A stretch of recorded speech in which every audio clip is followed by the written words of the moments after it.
You crazy.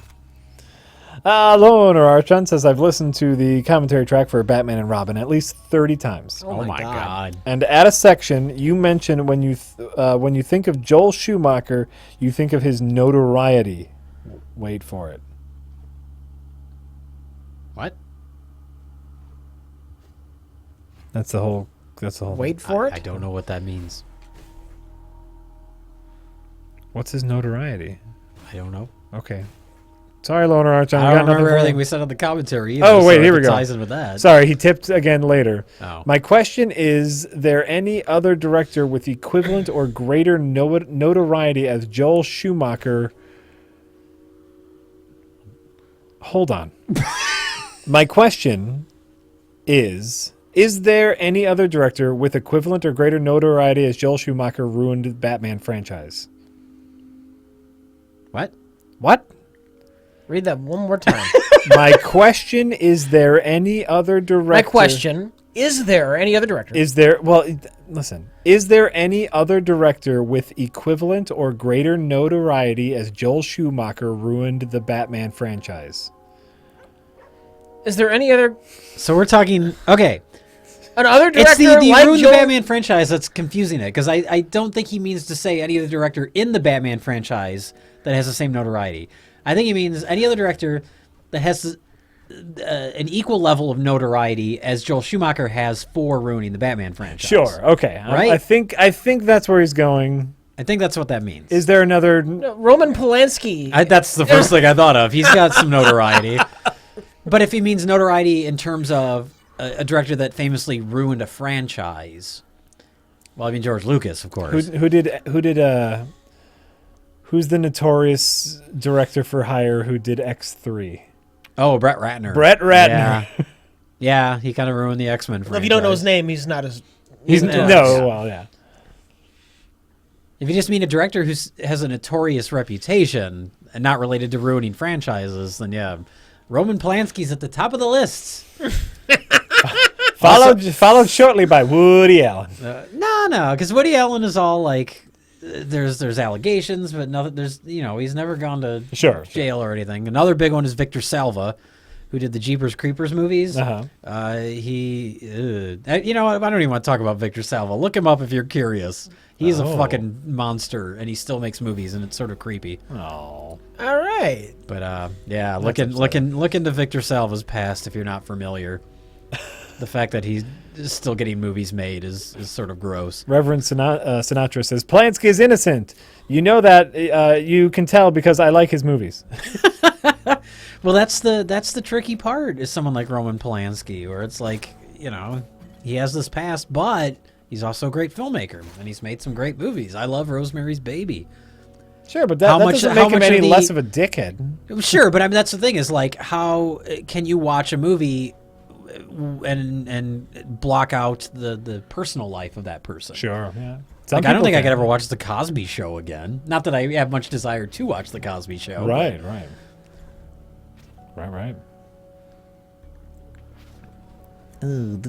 think all the Roman Polanski movies that I like and have seen were made before his troubles, though, or his incident. So his incident. So that kind of factors into it. Incident.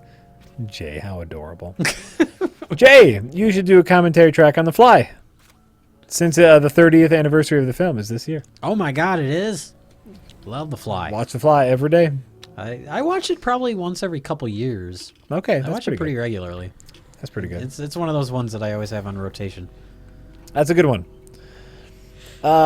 Craig Nation says, I was listening to the stream at work, and Rich's laugh was so loud the entire office asked what it was. I ended up explaining the splendor that is Rich Evans to work. Rich's laugh confirmed for not safe for work. Okay, So I'm sorry. That's very true. You should have known that, though. You should have known that going in.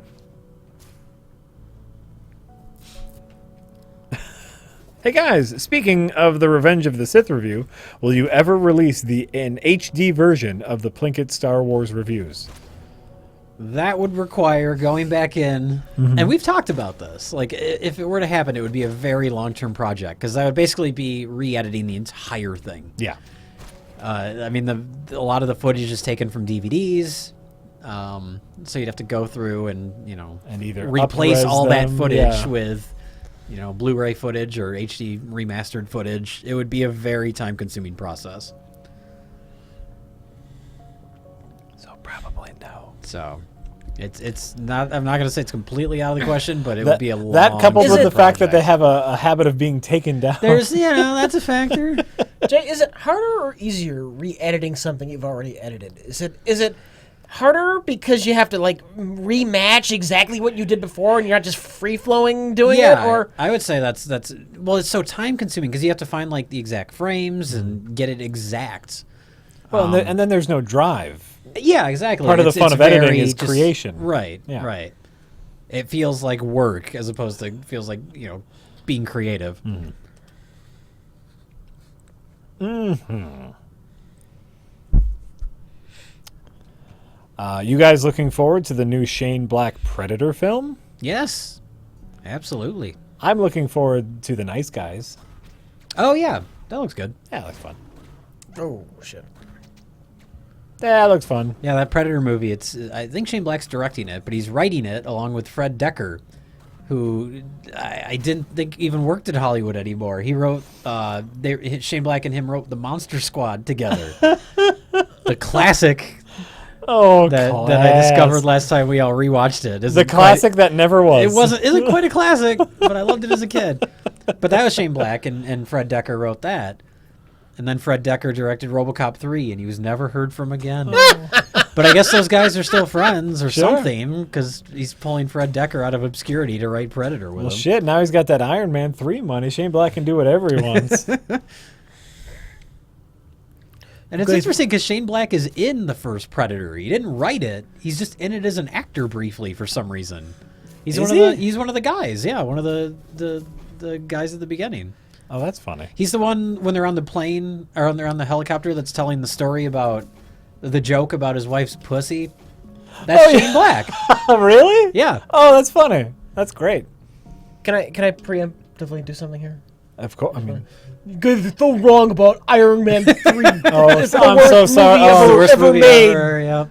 They someone fucked up the Mandarin. Someone was on Twitter the other day talking about the problems with Iron Man 3 with me because, of course, I really enjoy it and arguing through Twitter is so efficient. Don't even do it. Don't even bother. It's like how can you get it's 140 anyway.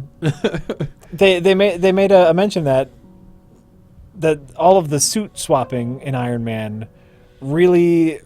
It's clearly a bad movie because all of the suit swapping takes away the entire power fantasy of Iron Man because he can just so easily swap out suits. To which I replied, Iron Man isn't a power fantasy. He's not Superman. You don't like Iron Man because he's a big, strong guy. You like him because he's really smart and can build things. Mm-hmm. He's clever. If you want a power fantasy, you want Captain America or Thor in those movies. And so it's just like, maybe you don't understand what you're watching. And that's fine. Anyway, I'm sorry. Tony Stark's like an asshole drunk. Yes. He's not supposed to be any sort of like fantasy, I wish I was that guy. Like, you never think to yourself, ooh, Iron Man's so strong. Yeah. He's smart. He's smart. That's the fantasy. Ooh, I want to be as clever as Tony Stark. Yeah. Let's see. Where are we? Bitching I've heard about the suits at the end is, why didn't he do that earlier? Because they were buried under all the shit. And remember when he kept on checking to see if things were unburied? And then once they were, he did it? But the Mandarin. But the Mandarin. Ooh, I like that. In all fairness, no one wants to be Superman now either. That's true. That's true, Orange Strike. Yeah. Superman doesn't want to be Superman. Oh, also, Alien 5 is back on. Oh, yeah, I heard something about that. Great. Oh. I didn't know if there was any validity to it or not. It was just a thing that popped up because yesterday was apparently Alien Day. Oh, is that the one, Alien 5? Is that the one by what's-his-face? The Neil Blomkamp, yeah. Yeah, that's going to ignore 3? Yeah, ignore 3 and 4. Which, I don't know, I have mixed feelings on that when sequels do that. When they're just like, we didn't like these ones, so we're just not going to acknowledge them. Not acknowledge them. We're going to erase them. It makes you look like a big asshole if you fail, like Superman Returns. Yeah. Yeah. Well, like, isn't there a way to kind of have your cake and eat it too, where you maybe just don't mention them, or it takes place? You work around it. Like, have you seen Creed? I haven't yet, and I really need to. Creed's really great, and it's acknowledges the entire franchise, even like the stupid, silly one where he fights the Russian. Like, they find a way to work that in without it being silly. That's great. Like, it acknowledges it without dwelling on it, but it doesn't like try and ignore that the shitty sequels, didn't happen. Right.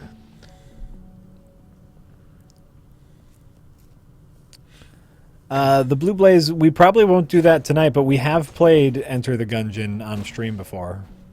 I want to say we dedicated an entire 5 hours to that game. Enter the Gungeon? Enter the Gungeon.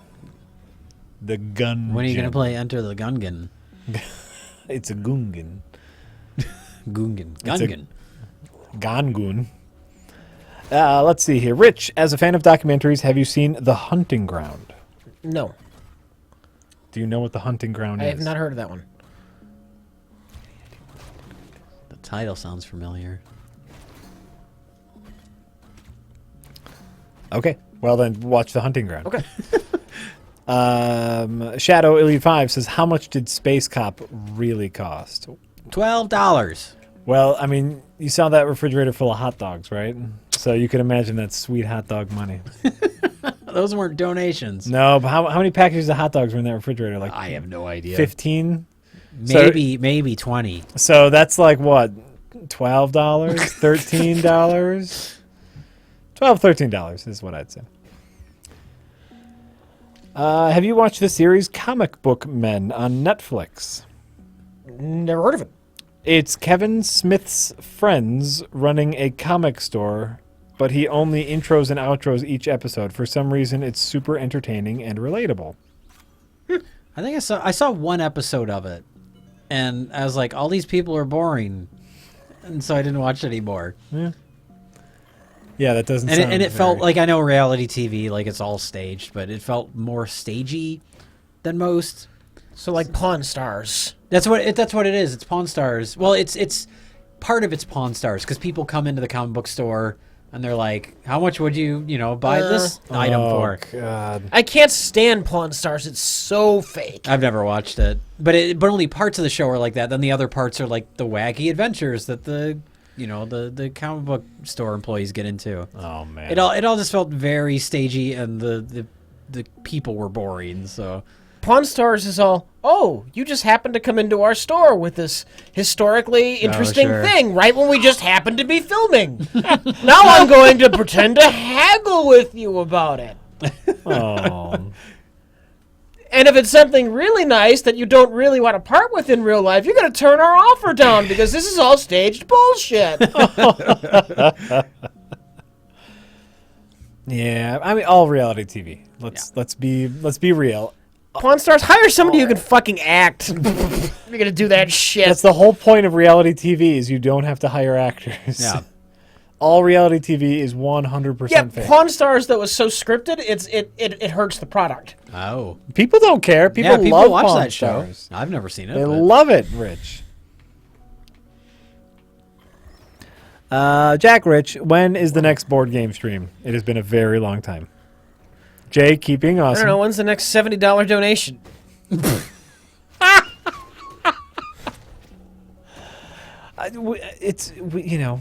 We'll try. A lot of times it's just me and Rich, and two-player board game stream probably wouldn't be that exciting. Also, when we're playing a board game, it's really hard to pay attention to the chat because you have to all pay attention to the board game. I think if we had a board game night, it would just have to be an understanding that there's not going to be... There's not going to be chat. Yeah. No. We're definitely, and I'm going to say this, absolutely going to do another Halloween board game stream because right now I have like 20 horror-themed board games. Oh. And I love them all, and I just want an excuse to play them more often. So we will definitely do a Halloween-themed board game stream, but we'll fit one in. I swear. I promise you. Who knows when? I was kidding about that $75 donation thing, by the way. Not trying, But I mean, if you want, I'm not trying to milk you guys. Fine. If you give me $70, we're not going to have a board game stream. You can still give me $75. I won't care. Yes, Knowledge Junkie, that would include Betrayal on House on the Hill, which is one that I love, and that's coming out with an expansion pack recently. Also, what is it called? City of Horror, which is a zombie game we played recently that's pretty fun.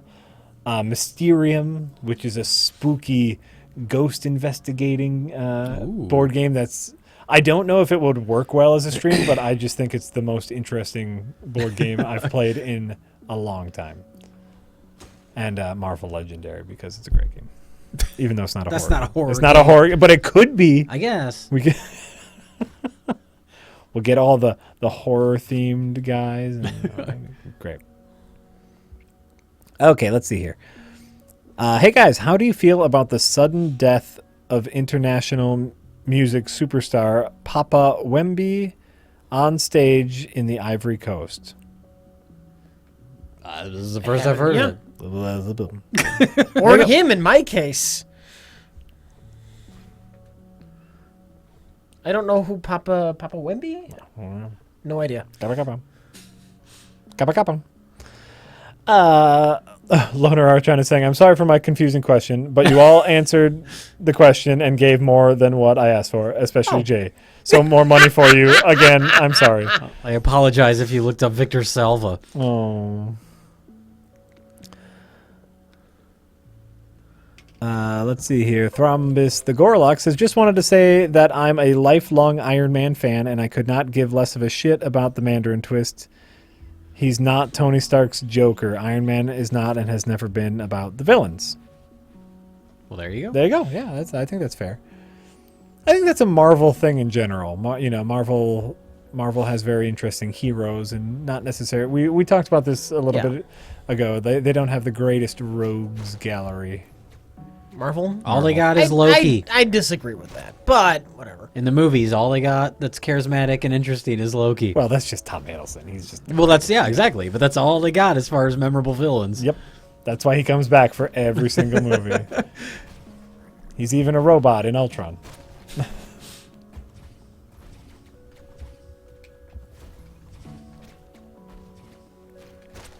The Mandarin Twist, a popular dance craze a while back.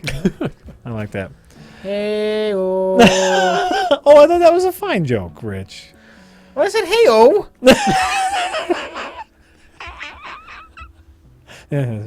Hey, Jay. Or everybody. What are your... No, I'm just asking Jay.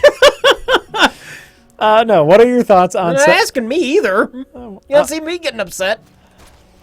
Well, I was being upset for both of us. That they were like, "Hey Jay," or anyone who's in the room, you know or what? just Jay. You know what? It's fine. Yeah, it's fine. No, I'm more upset that they typed in "or everybody." Like, you want to ask Jay? Ask Jay. That's fine. So I thought that was you adding that in. No. They said "or everybody." Yeah, they said, "Hey Jay, or everybody." Yeah. Look, "Hey Jay, or everybody." It's a weird way to start it. What if you want to participate and I don't? Because it's Jay or everybody. What if I don't want to answer it? Now it's been built up so much, I don't even think you should read the question. Too bad. What are your thoughts on 7? I rewatched it the other day. I forgot how great the atmosphere is in the movie. Probably my favorite Fincher film. Would you agree? Oh, God, I love 7. It's not my favorite. My favorite's Zodiac, but yeah, it's a good movie. I love, the atmosphere is great. Kevin Spacey, everyone's great in it. It's a great movie. Yeah. But I really love R. Lee Ermey as the captain or the police chief or whatever he is in that. I haven't seen it in a while. There's one part when they're having a conversation and the phone rings and he just picks it up and he goes, "This isn't even my desk." And then he hangs up. It's a nice little moment. Did you see that internet video that was going around a while back, or not a couple days ago, about a guy who really hates Kevin Spacey? No. Who hates Kevin Spacey? It's apparently this, and who knows if it was fake, but apparently this guy hates Kevin Spacey and refuses to watch Kevin Spacey's movies, so his friends constantly trick him into watching Kevin Spacey movies, and so they filmed him while watching 7, where, he doesn't get revealed to be in the movie until very late in the movie. And I thought it was a rather funny internet video. That sounds like it has to be fake, because I can't imagine anyone hating Kevin Spacey. You know, that sounds about right. What's there to hate? He's a fine actor. He's a fine actor. He's got a dry wit when you see him in interviews. Yeah. He's charming. You see, like he constantly like people catch him jogging on the street, and he poses for selfies with. He's a great guy. That Kevin Spacey is a good fella. Good dude, maybe. I liked that season 1 of the President show he's in. That's all I saw. I still haven't watched that. I know David Fincher. He directed at least one episode, but he produces it, right? I think so. Yeah. I mean, it's Kevin Spacey. He's great. Yeah. He does a whole thing where he talks to the camera. It's awesome. Jack, is one of your horror-themed board games Arkham Horror, Call of Cthulhu, or Mansions of Madness? If not, get Call of Cthulhu. Do you guys say Cthulhu or Cthulhu? Cthulhu. I say Cthulhu too. That's what it is, right? I've heard two people separate from each other while discussing it call it Cthulhu. I've always heard it called Cthulhu. And it is TH. Yeah. Yeah. Anyway. I have neither of those, but I will look into them because I'm always looking for board games because I love them so much. Have you guys seen American Movie? Oh, of course. Of course. I was at the Milwaukee premiere of American Movie, a movie made about Milwaukee. Well, not about Milwaukee, but in Milwaukee. We've made American Movie. For anyone who has not seen it, American Movie is a documentary about a man trying to make a no-budget feature film. And it is one of the best documentaries about creating something with no money ever in the history of filmmaking. American Movie is a must-watch for anyone who does anything in the creative field. It's an insane movie. It's hilarious. I love it. I love it. At the premiere, I don't even remember how I ended up going to the premiere. It was like shortly after I moved to Milwaukee. And I don't think I even knew what the movie was. Someone just said, it's a premiere of a movie that was actually shot in Milwaukee. So I was like, okay. So we went, and Mike Shank, who is, of course, the best friend in the movie, he sits down like 2 seats next to me. And I didn't know who he was. He's just a guy sitting in the theater. But then the movie starts, and he's in it, and I look over, I was like, oh, it's that guy. But then after like 10 minutes into the movie, to the big Milwaukee premiere, probably his first time seeing it, he gets up and he leaves the theater, and then he was just gone. That was it. I don't know where he went. I don't know what happened. He was just gone for the rest of the movie. It's great. He used to live near me too. Oh yeah. Back in the old Grabowski's apartment. Oh. I would always see him at the bus stop on the corner. I dislike the local celebrity that Mark Borchardt has. Yes. Because I don't much care for him. It's a great documentary, and I know there are people that think he's like inspirational and charming and funny or whatever, but don't completely agree when you look at outside of just the movie. But still a great movie. Great American Movie is a great movie, and everyone should see it. Yeah. I wasn't paying attention. I got hit. Oh. Just say he's an asshole. It was cool too. No, I don't think he's an asshole. I know nothing of him. So. Okay. No. He's not an asshole. But it was cool too because I was going to UWM at the time, and so much of especially towards the end of that when he's editing Coven, he's doing it at the UWM, facilities, the film department facilities. So like seeing the entire campus and seeing the editing room and all that was pretty neat. That's right. He's making a feature film called Coven. And he doesn't want to call it Coven because Coven sounds like oven. And that just doesn't work. And that's a real thing that he says. That is not a scripted line. That is a real thing he says in the documentary. I'm calling it Coven because Coven sounds like oven. And that's all you need to know about the movie. Go fucking see it.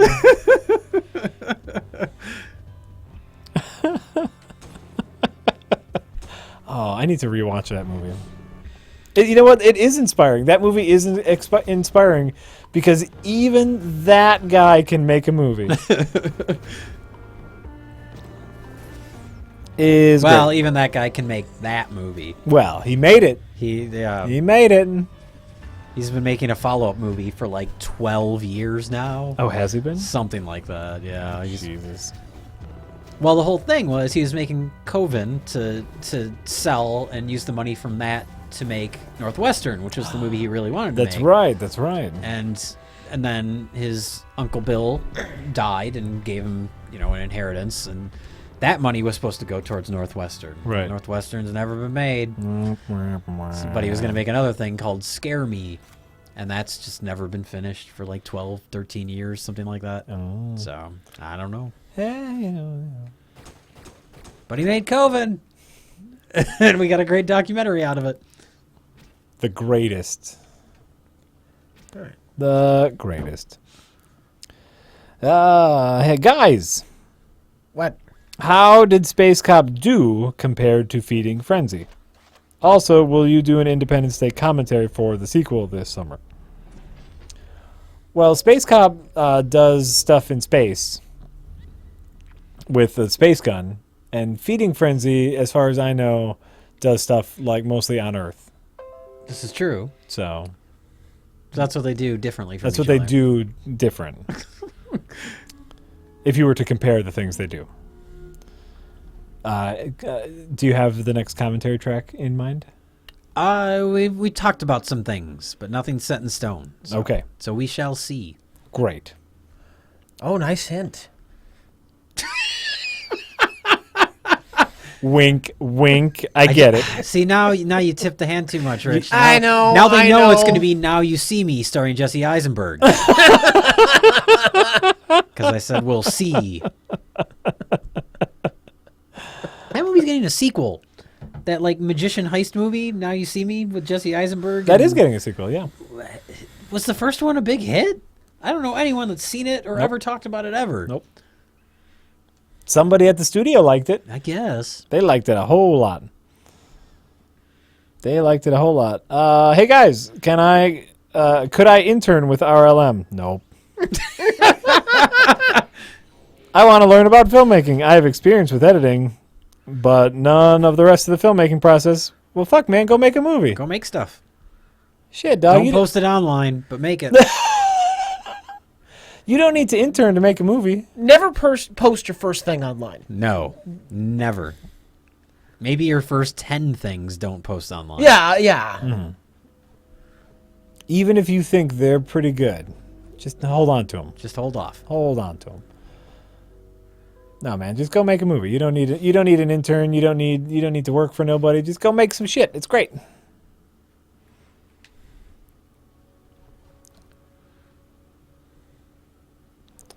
Oh, the real Vayon is explaining Cthulhu. The actual sound may be taken as something like Cthulhu, with the first syllable pronounced gutturally and very thick. The U is about like that, not unlike Cthulhu. Isn't the actual story behind the name that he deliberately picked something which wasn't really pronounceable to make it more alien? Probably. So arguing about how to pronounce it in itself is a little strange. Oh, maybe. Cthulhu. I'll just keep calling it Cthulhu. What's the proper way to pronounce something you're not supposed to be able to pronounce? Oh, it's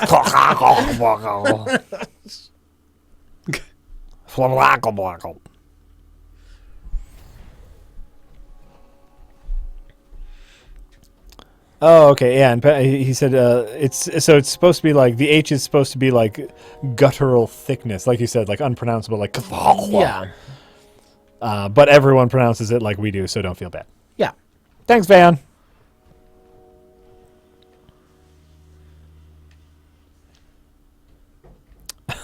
Amishel says Cthulhu is pronounced Tzatziki. You're probably right.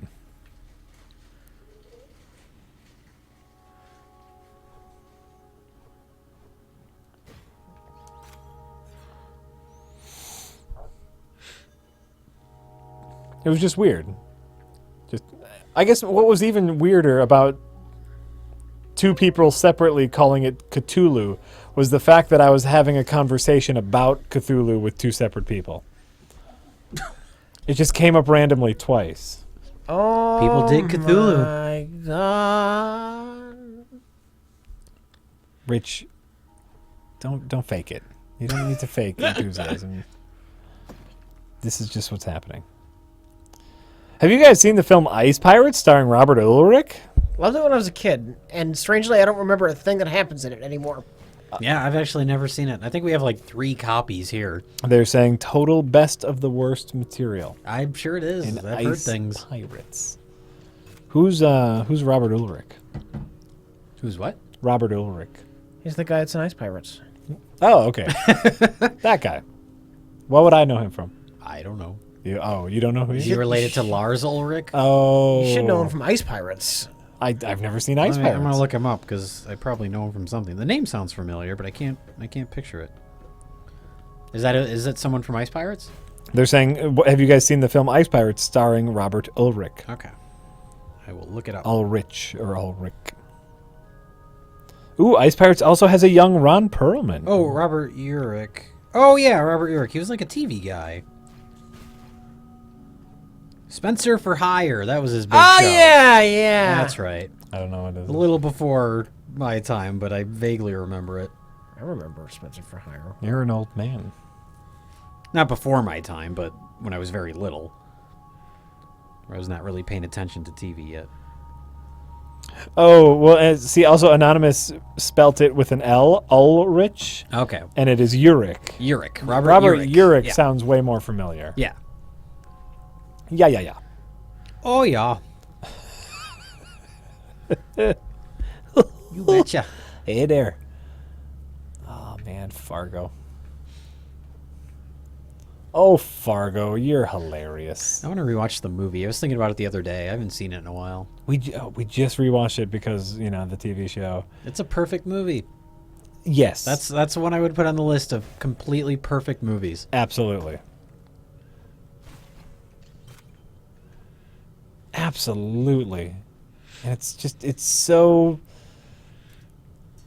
simple. It's just so minimal. Everything about it just works. Yep.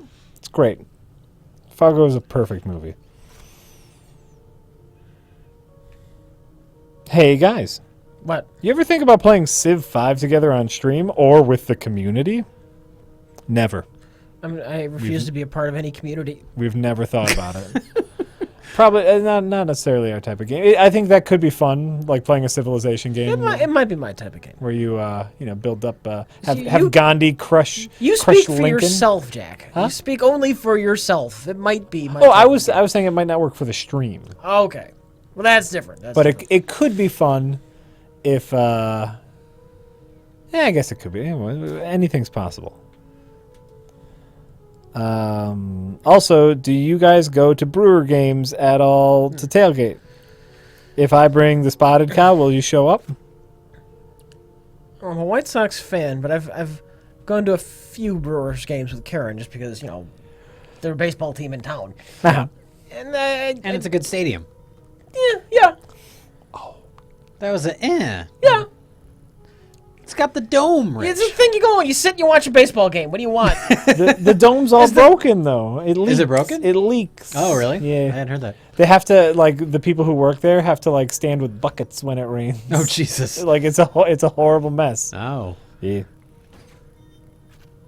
Well, I'm not going back there then. Never. I'm not going to a place with a faulty dome. I've been tailgating before. I don't care about tailgating. Yeah, me neither. Oh, I love it. You sit and you drink and you eat food and it's terrible and everyone You can do has that a great anywhere, time. though. Oh, but everyone does it. And, it's like a giant party. But then you have to watch a dumb baseball game. Fuck off. Oh, baseball is the worst sport. It's just the worst sport. There are long periods in which absolutely nothing happens. That's when you sit back and enjoy your hot dog. That kills 2 minutes out of 100. Baseball has found the perfect balance between excitement and relaxation. You just Because something can happen at any moment. That's true. But it never happens so fast you can't fucking keep track of going on. fuck baseball. Of all the sports, it might be the boringest. don't know. Maybe basketball. I hate basketball too. Basketball's fine. They got to bounce the ball. Fuck bounce. I don't watch games on TV, but occasionally I'll go to a game. That's fun. Jack's a fucking asshole. I will not apologize for my hatred of baseball. It's a dumb sport.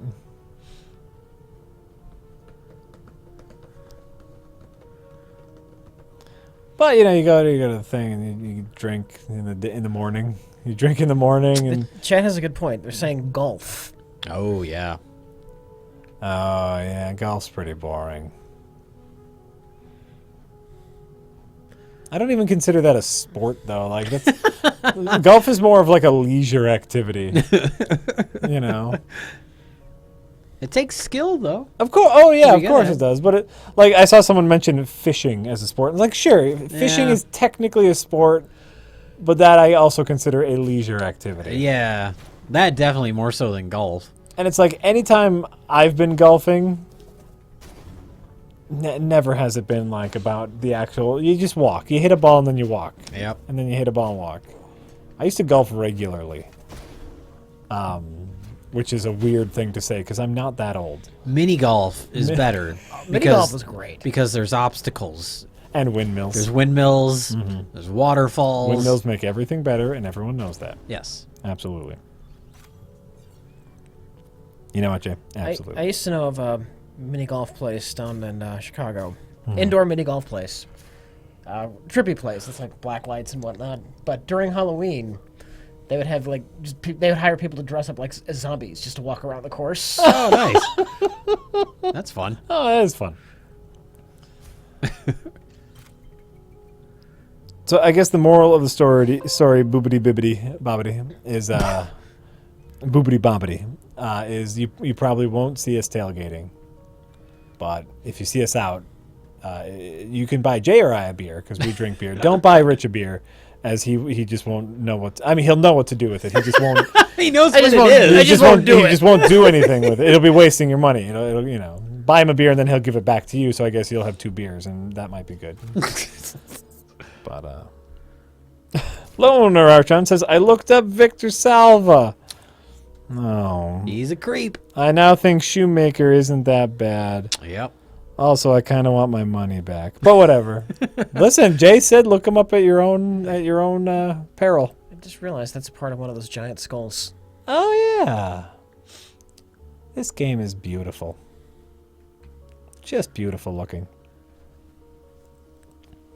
Shadow Elite 5 has apparently a very important question. Can I be your maid? No. No, you cannot.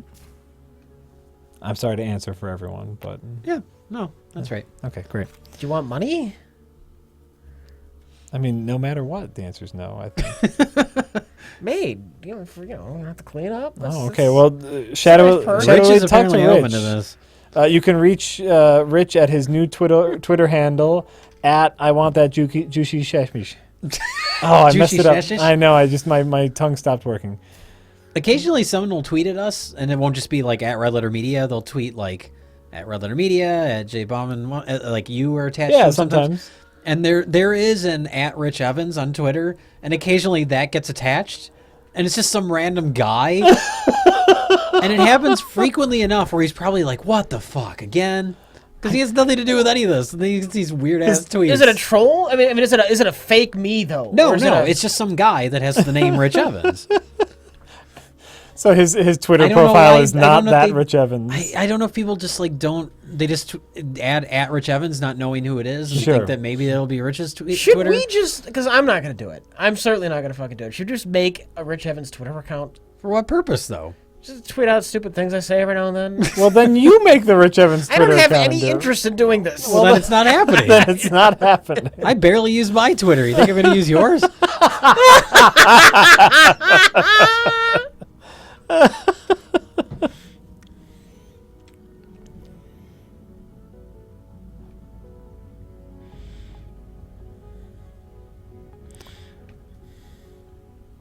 Let's see here. Jack and Rich, or the other guy, Susan, whatever. You should watch cricket, the sport. Games range from 12 hours to 5 days long. It's like golf and baseball times 100. It's great. There was a period of time in which I went on the internet and tried to figure out cricket. You got to understand what a crumpet is to get cricket. I know what a crumpet is. It's like a sweet biscuit. That's a line from Teenage Mutant Ninja Turtles, the original motion picture. Oh, I did not know that. I understand what a crumpet is. Weirdo. Don't know that line from Teenage Mutant Ninja Turtles. I'm sorry, I did not know a random line from Weirdo. Didn't you watch that movie every day after school as a child? I watched that movie a lot. I've watched it recently with my children. It's just. Did they like it? Yeah. Oh, they okay. really did. That's one I was curious if it would hold up with kids now. Oh yeah, there's enough shenanigans to keep them through the boring times. They got worried when Raphael got hurt. That gets intense. Yeah. And then he's passed out, and they put him in the bathtub in the farmhouse. Yep. Shit gets intense. But then they really liked it that April O'Neil was making drawings of them. They thought that was cool. Oh, okay. It's all straight from the comics. Yeah. The original, except it wasn't Raphael, it was Leo. Oh. But they go to the farmhouse, and she does the sketches and stuff. Yep. Right? Oh, that's neat. That's neat. I don't remember what the sketches look like. I'm assuming they got Eastman and Laird to do her sketches for her. In the movie? Yeah. I think I'm so. assuming. I think that's the case. That'd be cool. But I took some time and I tried to find YouTube videos and I tried to find like Why did you do this? Just because in my head it was like cricket is a popular sport. Like I understand the rules of baseball and the footballs and soccer, but like I don't care about it. But it's like cricket. People watch cricket. Maybe I'm a cricket kind of guy. I don't know. There's this whole world of cricket watchers, Jay, and we know nothing about it. That's true. And I still could not figure it out. I took some time. Let's see here. Jack, Rich, have you guys seen the Killing Joke trailer? There's a trailer for the new Killing Joke. I saw some kind of footage from it. I don't know if it was the official trailer, but Oh, okay. it'll come out sooner or later. Rich is already sold on it. He doesn't need to see the trailer. I don't drool at the mouth for things. I'm an adult. What's the animation style like? Like, what's the look of it? I haven't seen anything for it. I believe it's a more stylized version of like Batman the Animated Series, so it's going to be very deep blacks. I don't remember it looking that much like Batman the Animated Series visually. You don't? Maybe I'm looking at the wrong thing. Hold on. Look it up again, Jack. I'm looking it up. Sure, darker, sure, but otherwise, no. Hold on. Batman Taz has this whole minimalist thing going on, and this Yeah, that's what I thought I saw. Art Deco vibe. I don't think the Killing Joke has that. Oh, that looks ugly. Oh, really? Oh, I hope that's not it. So what you're saying is you haven't seen the trailer. Apparently not. Is this the trailer? No, this is a Western. Or this is an ad. Well, kill the ad first, and then I'm getting there. Hold on. Here's the trailer. Right, we're watching the trailer. Hold on, everybody. Hold on. it looks fine. You saw one? That looks ugly. I've seen parts of this before. Oh, God. Oh, this looks cheap. I want to talk.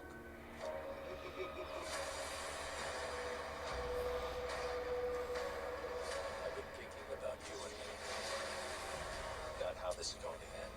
Oh, yuck. The Joker looks terrible. Perhaps you'll kill me. Perhaps I'll kill you. No. Joker looks awful. Don't you? That's what, yeah, I saw that still.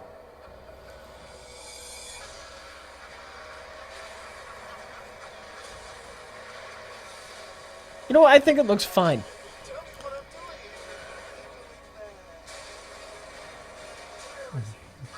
Rich is a Killing Joke apologist. Yes, I am, Jack.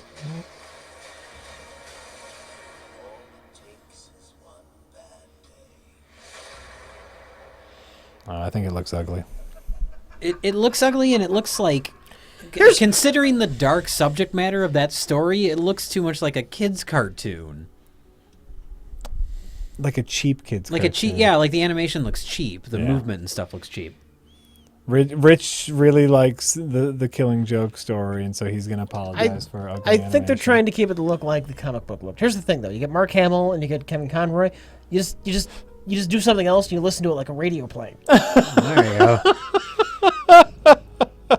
All we really want is to hear Mark Hamill do that performance. That's all we really want. That's true, and that's very true. It just it doesn't look great. Needs more frames. Before a Star Wars movie makes him fall off another cliff. Oh. Well, so there you go, our live reaction. Jay, have you seen the 1964 film Failsafe? No. There you go. It's the movie, if I'm remembering it right, isn't that the movie that Dr. Strangelove is based off of? Darker in tone than Doctor Strangelove, same theme, but in my opinion, a better story. Oh, There okay. you go. Well, it's not a parody, so it's more of a drama. Fail safe. V. Burn says, from Shanghai with love. Thanks, Red Letter Media, for being the best thing on the internet. YouTube is blocked in China, but I bought a VPN just to watch you guys. Oh my god. Nothing else worth watching on YouTube. Well, thanks, V. Burn. Thank you. Are you being illegal by watching Red Letter Media? Man beheaded today for watching Red Letter Media videos. Oh, no. For watching internet film critics? For watching a fat man say, I want juicy shack meat. The execution was carried out immediately. After the guards were mostly confused.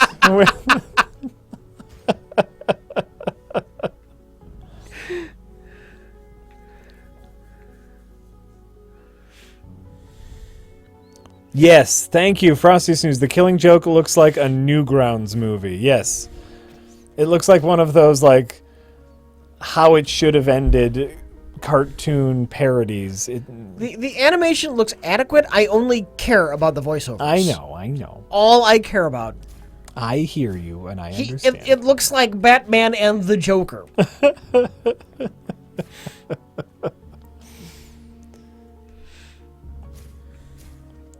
They don't look like anime characters.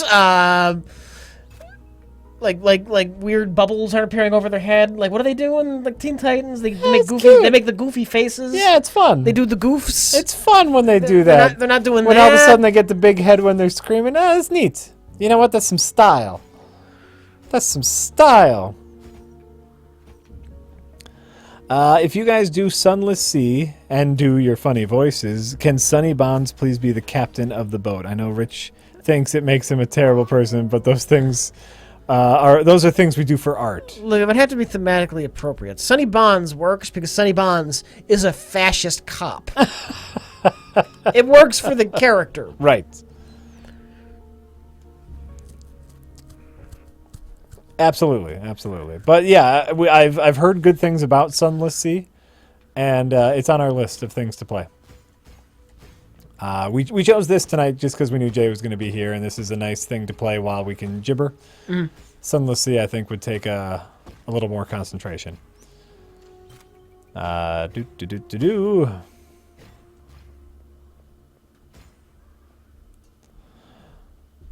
Jay, did you film any behind-the-scenes making of the Plinketto board? People are wondering. I don't think we did. I don't think so. I was always here alone doing that shit for the most part. Oh. Yeah, I think we were working on other stuff at the time. There might be a little bit of it. Mm-hmm. I think Mike might have filmed some. I'd have to look through the footage. People want it. Here's a fun fact. It had to be remade. Yeah. The original design was too fucking heavy. Were you with Mike when you bought the materials for that?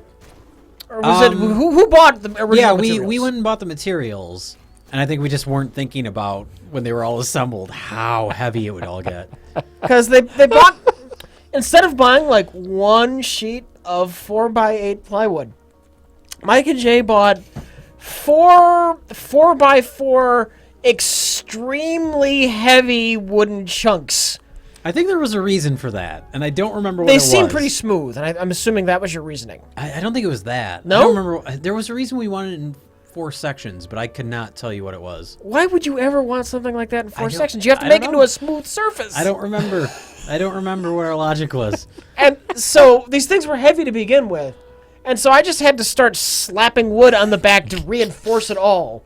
So these 4 sections wouldn't come apart because they're really heavy. So I had to use a lot of wood, which just made the whole thing even heavier. It was so heavy. And then by the time I did that and put the pegs in, I went as far as like putting the pegs in and painting it. Did I paint it? Yeah, I painted it, I think. Right? Yeah, because if I put the pegs in, I painted it. Yeah, it would have been painted first.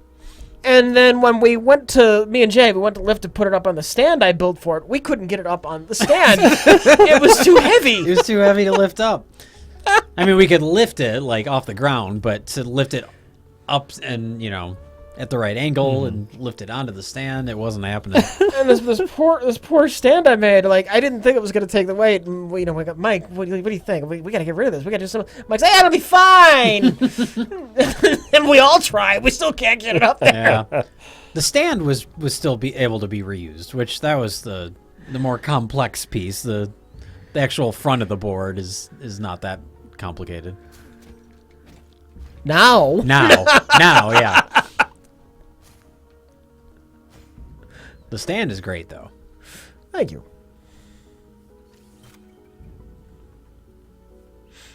It's basically just sitting on a giant easel. Yeah. Yeah, you can't even see that, I guess. You just see the front of the board. And the sides on this version, they're just insulation foam hanging off of a 4x8 chunk of plywood. They look great. Yeah, I think it looks good on camera. You can't really tell. That's where I came from in it. Let's see here. Would you rather only be able to watch 5 movies a year randomly selected from all theatrical releases, or 1 movie of your choice every 2 years? 1 movie of my choice every 2 years. In the theaters, can we watch these things later on video? Well, you can watch them wherever you want, but you have to choose between, one of your choice, so it could be anything, or randomly selected theatrical release. You could watch it at home, but it has to be So I can watch. Oh, okay. So I can't watch anything at home either. No, you can't. Oh well, no. Oh yeah. These are the only movies you can watch of all time. What about more than a year after the fact? Can I rewatch the stuff? But then that's your 1 movie. The only movies you can watch are either 5 randomly selected movies. That's all. That's in a year. Well, so that's randomly selected between any movie ever made? It's all going to be garbage. Well, within the year, I assume. A movie that came out that year is what they're saying. Okay. So all the movies that came out in 2015, randomly select 5 theatrical release. In 2016, what I'm saying is, can I watch any 2015 movie I want? Yeah, what's the logistics of this? These are very important questions if you want to answer to this very serious question. Yeah, they mean, when they say 1 movie of your choosing, do they mean 1 movie from that year as well? Or just any movie ever? Because then you're never watching any movies. Except for those 5, and they might suck. Yeah. Interesting.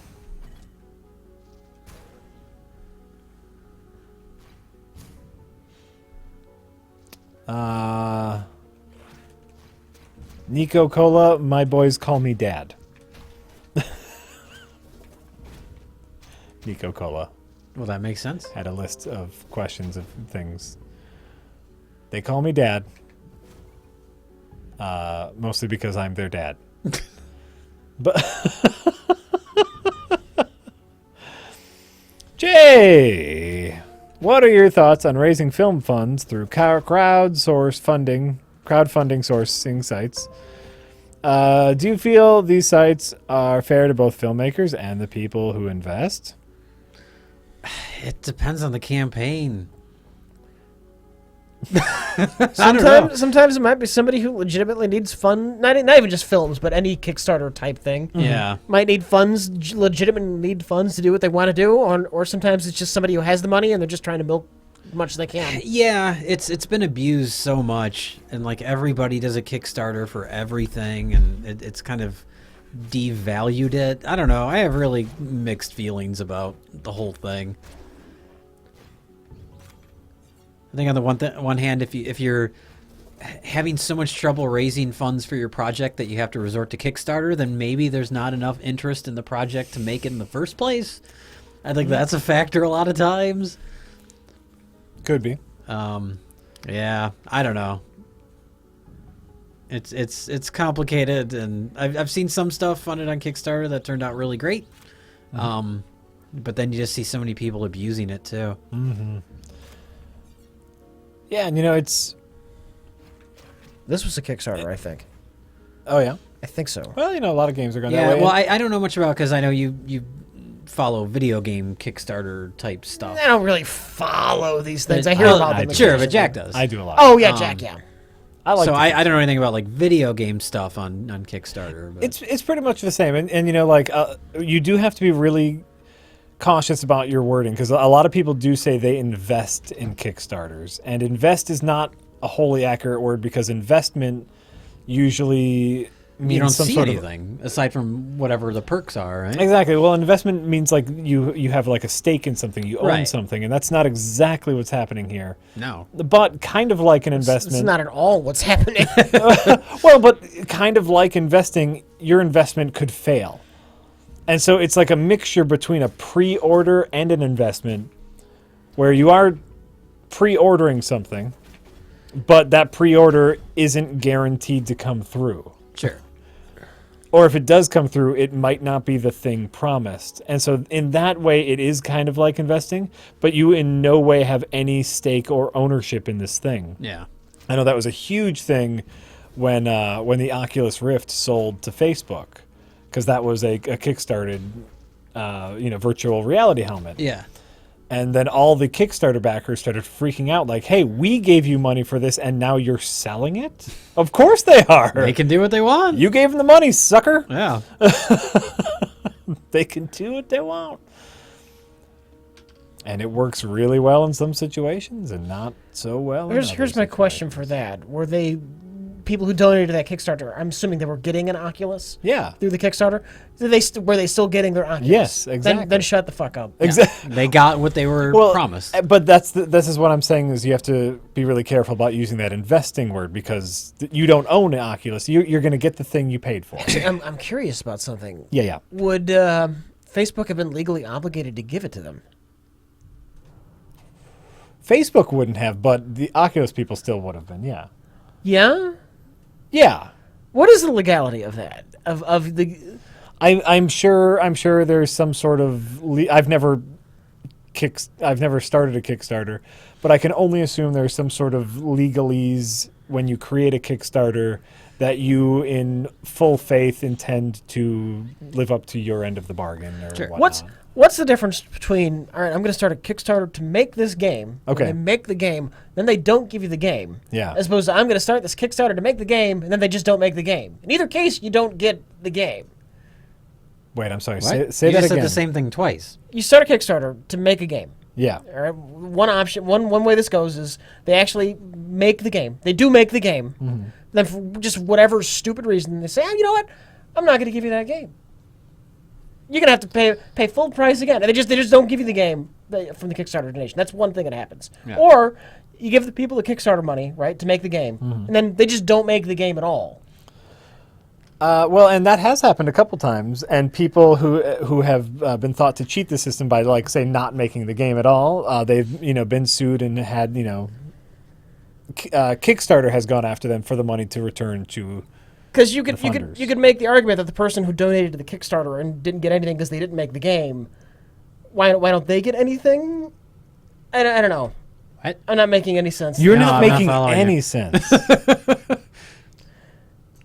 I think you have, if the Kickstartee doesn't live up to their end of the bargain, you do have legal resources. I think what I'm getting at is Kickstarter a legally binding contract? Can you make whatever fucking promises you want on Kickstarter, and no matter what you get, can you just fail to deliver and they can't do anything? No, they can do stuff. Okay. And stuff has been done legality wise. No one can talk. It works well for little ideas, and unfortunately, it requires some trust. It requires some trust, but it can work out. For example, the Dark Souls board game Kickstarter. These people wanted to make a board game based off of a popular video game franchise, and even are talking with the video game makers to kind of make it official. And they kickstarted it, because they weren't sure if anyone was interested. And I get 2 emails a day from these people because they keep meeting stretch goals. Like, I want to say their original goal funding was something like $50,000. They made $1 million in the first day. Oh my God. Yes. And now it's like, okay, our next stretch goal is at $1,250,000. Made it in another hour. Okay, our next stretch goal is at $1.5 million. Made it in the next hour. Wow. It's insane. And, that's great. And all of the stretch goals, they're being really great Kickstarters, because they're saying anyone who's already paid for it, you get all the stretch goals, everything you get without paying anything extra. And it's like, ooh, that's fun. But so there's good and bad in everything, and you can say that about just regular business people. That's true. There are shysters and there are good business people. We had any updates on Strafe? You know what? I just did get an update on Strafe today. How weird that you would say that. Oh, probably because we're talking about Kickstarters. Oh, no, but I just got an email earlier today and I didn't read it. Oh, and another update from the Dark Souls, which met another stretch goal, by the way.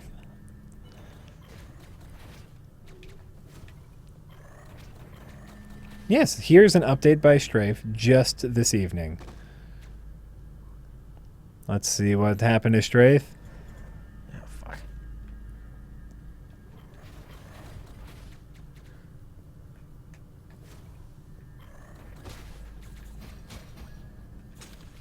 Hold on. I feel that we need to make a change to Strafe. Do. Uh-oh. Yep. Uh-oh. Yep. This might not be good.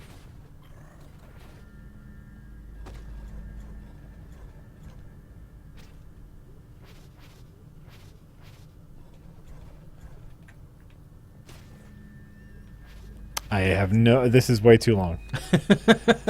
They're still working on it, is the point.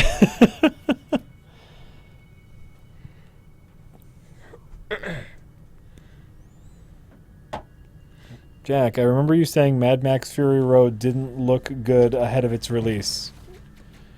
Did you? No.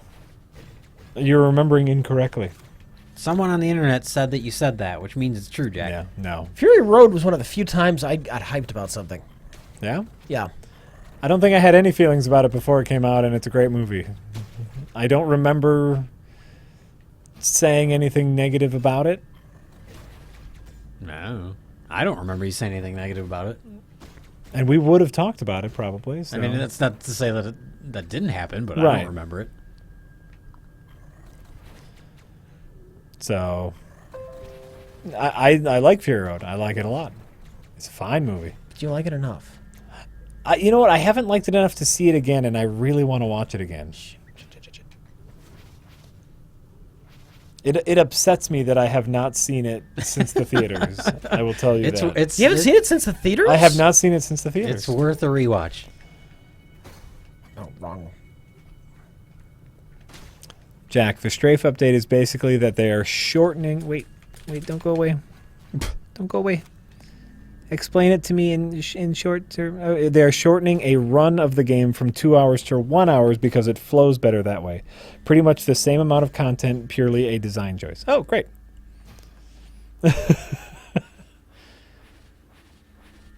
So it'll take 1 hour to complete, is what we're saying. Yeah, but it's a roguelike, and Yeah. so you need to play it many, many times.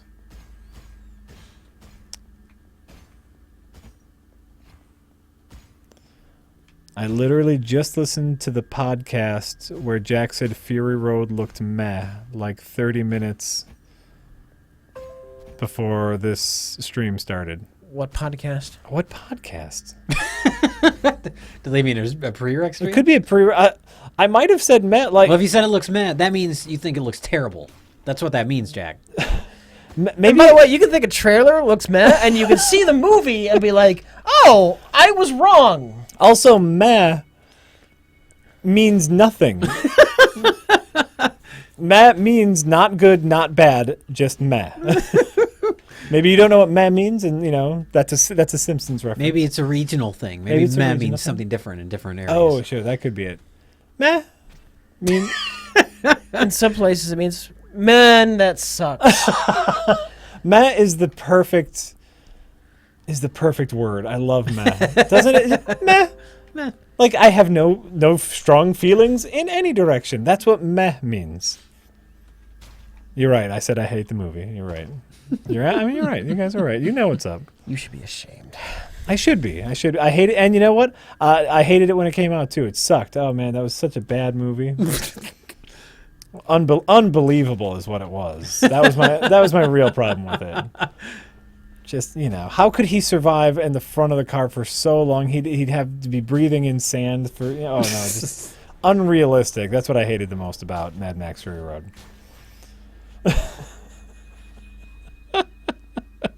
If there's one thing I want from my escapist fantasy films, it's realism. Absolutely.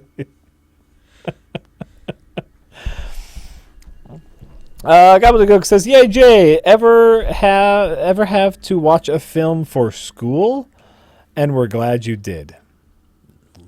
I don't think we ever watched films in school, like high school, or like for film school. I mean, well, obviously we watched films in film school. So I don't know what you mean. Okay, great. My three faves were Breathless, Seconds, and Battle for Algiers. Oh, okay, so you're saying like in film school, like movies that I watched and then was glad that I did? Yeah. We watched a bunch of fucking experimental stuff. I liked Wavelength. That was the weird thing is we watched all these experimental things, and I hated so many of them. But the ones I actually liked, the rest of the class didn't like.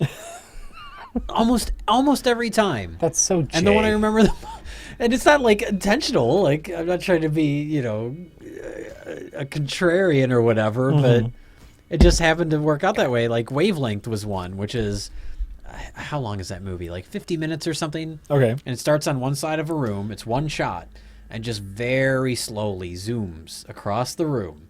Which sounds like the most miserable thing. And leading up to it, I was like, oh no. Like they were talking about it for days ahead of time. Yeah, like, I was like, this is going to be the most miserable thing. And then I ended up really liking it, and almost nobody else did. Because there's weird little things that would happen in the room as the zoom was happening that I enjoyed. And no one else liked it. So I liked Wavelength. I don't remember a lot of them anymore. That sounds like a movie that they would show in a film school. It absolutely is.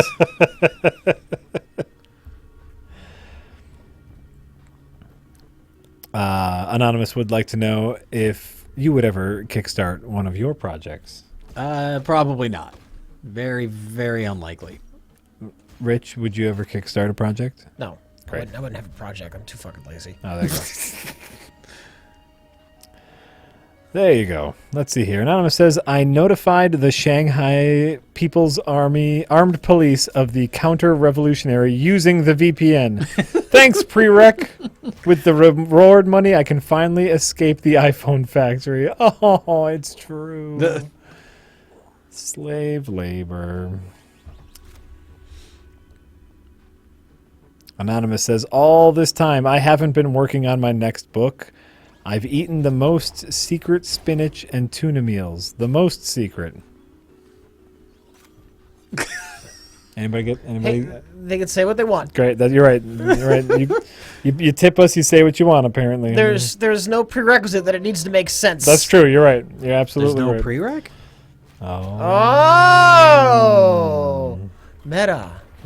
Jay, have you seen the 1997 film Titanic? I saw it once on home video. It's the only time I ever saw it. I still have not seen it. No? No. I avoided it in theaters Because everyone was talking about it, and everyone was talking about Leo and all the stupid girls in my class. Yeah, Leo. everybody loves him. And so I was like, I don't care. And then we had it on VHS once it finally came out on video. And so one afternoon I was bored. The 2 VHS that you can find in every thrift store. Yep. And so I watched it just because I was bored one afternoon. I was like, oh, it was okay. There you go. And that's the only time I've ever seen it. Someone is very desperate to get my attention, so I can ask you a question, Jay. And I'm almost tempted not to. When they beg for attention, that's why you don't give it. It's to like them. 4 asterisks, then Jack in all caps, and then 5 asterisks, and just to ask you a question, it's like, maybe, okay, that's enough to get my. No, don't do it. No, you don't think? Don't do it. Jay, what do you think? I mean, they've been trying to ask the question, and now that Determine the question's quality. Is it a quality question, Jack? it could be. It could lead to an interesting movie discussion. Well, then do it. Okay. Wow, what a flip-flopper. Rich Evans, get out of here, you flip-flopper. Jay, have you seen A Girl Walks Home Alone at Night? No. Oh, that was terrible. Oh. I'm so sorry to disappoint you. That's terrible. I want to see it. I just haven't seen it yet. So sometimes we don't read questions for a reason. Yeah, it's one That of those could have gone things either where- way, though. I If could you'd have had a seen whole it- lot to say about it. Oh, my but God. I have not seen it. Oh, there you go. I want to watch it. I just haven't. So there you go. And, it's like a lot of Jay questions is, Jay, have you seen this movie? And so the reason I don't ask a lot of those is because sometimes it ends up like that. Where Jay just goes, nope. No. And then we're stuck here just not... The awkward silence. What are we going to do now? It's deafening. Yeah. The awkward silence is deafening. Hey guys, Close Encounters of the Third Kind. One of the greatest cerebral sci-fi films of all time. It's pretty good. I really like Close Encounters. I like it a lot. I haven't seen it in a long, long time. I don't know how cerebral I would consider it. Spielbergian. Spielberg has never been that cerebral. Right. Right. So, but it's a very good But he makes movie. quality movies. Yeah, though, so it's a very good movie. It's very Spielbergian. Yeah. But, I've never cared for E.T. No, me neither. Everybody loves that movie. And Do I didn't grow up with it, so that might factor in, because I know most people saw it when they were little kids and it affected them. I didn't see it till a little bit later. And it always seemed kind of creepy to me. that's kind of what I liked about it, is how E.T., creepy It wasn't was. supposed to be creepy. E.T. is very close to being the Avatar of its day. Yeah, I could see that. I think it stood the test of time more than Avatar. More People than, have but- already forgotten Avatar, but People don't talk about E.T. that often. E.T. Not is a anymore. classic. I think people think of E.T. as a classic. Do they love it? I know people that love that movie. Yeah. I think most people love that movie. Yeah. It's a fine movie. I don't know, it's I a mean, fine it's well movie. made. It's fine. I don't know. It's just never I never felt You never like got emotionally connected I never got to emotionally E.T.? connected to the bond between E.T. and Elliot. Oh. Oh. Okay. I don't know. And then when he's dying and stuff, I never felt anything. Maybe this says more about me than it does the movie, but I'm not going to say E.T. is... I'm not going to even say E.T. is a classic, but I think it's a fine movie.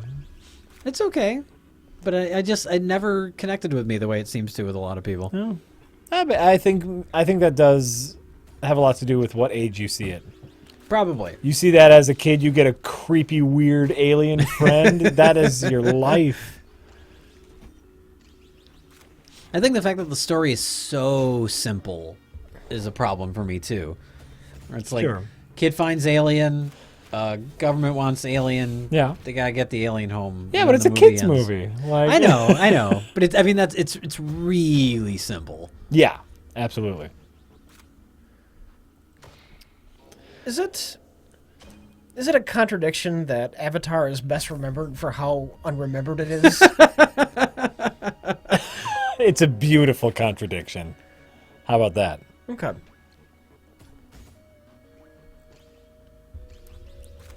hopefully,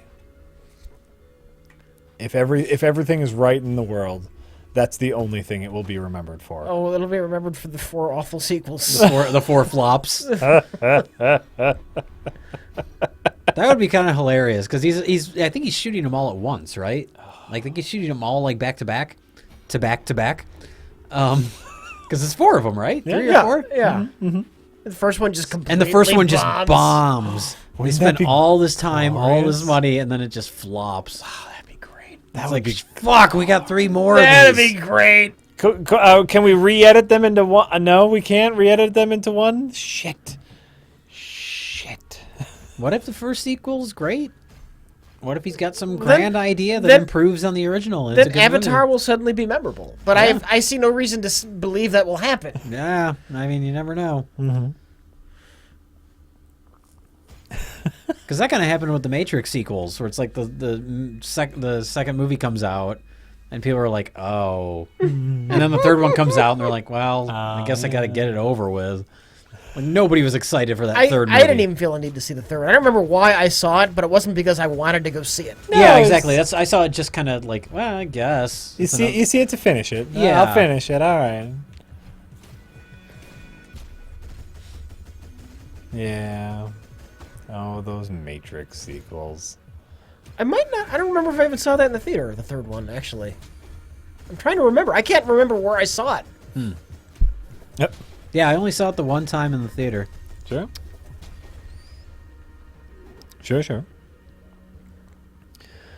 Nico Cola says, "Hey, Jay, Rich, and Jack. Just wanted to send a tip and thank you guys for so many hours of RLM Thank you. entertainment." Thank you very much. Thank you very much. Thank you very much. Oh, my God. Oh, heck. Hey, guys, if you could resurrect a dead actor to be featured in an RLM production, Cameron Orson Mitchell. Welles.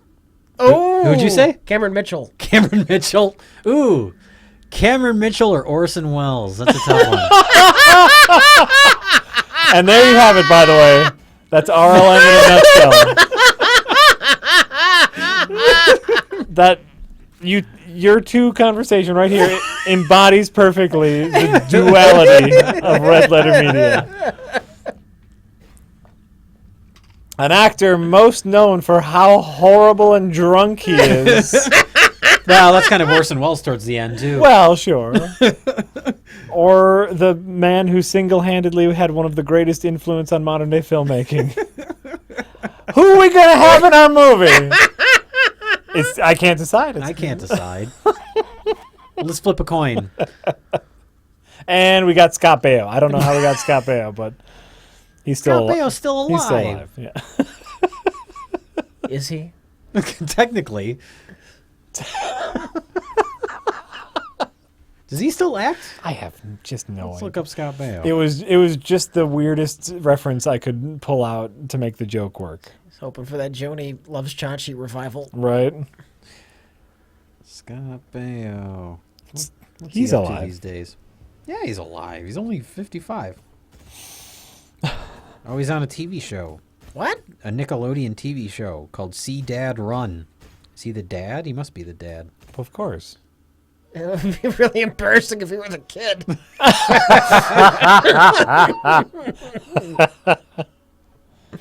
Like a beanie on and some shorts.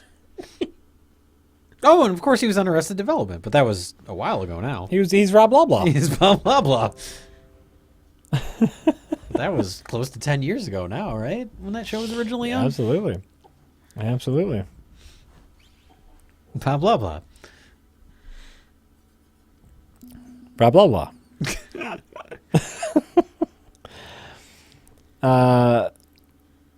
Oh, so Sarah Fard, I missed the rest of your tip. Okay, hold on. Who would it be? Oh, sorry. And what would you make? In this scenario, they would be giving their best performance no matter what. So we have Orson Welles. Yeah. And we have Cameron Mitchell. Now name your dream project with Orson Welles and Cameron Mitchell Oh, Jesus. together in the same movie. Well, we can only pick one, though, right? Yeah. Oh, sure, I suppose. So Rich, here's your opportunity. You have to pitch the movie, And if your movie pitch wins, we can resurrect Cameron Mitchell. And Jay, you pitch a movie, and if yours wins, we can resurrect Orson Welles. I can't do this and play the game. I can't do both. I can't do it, period. There you go. How about we just put them both in a commercial about peas? Ooh. I'd have them both at their oldest and drunkest.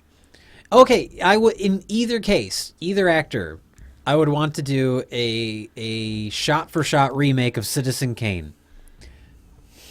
With either fat, bloated Orson Welles or with drunk Cameron Mitchell. And that would be the project. Either one would work.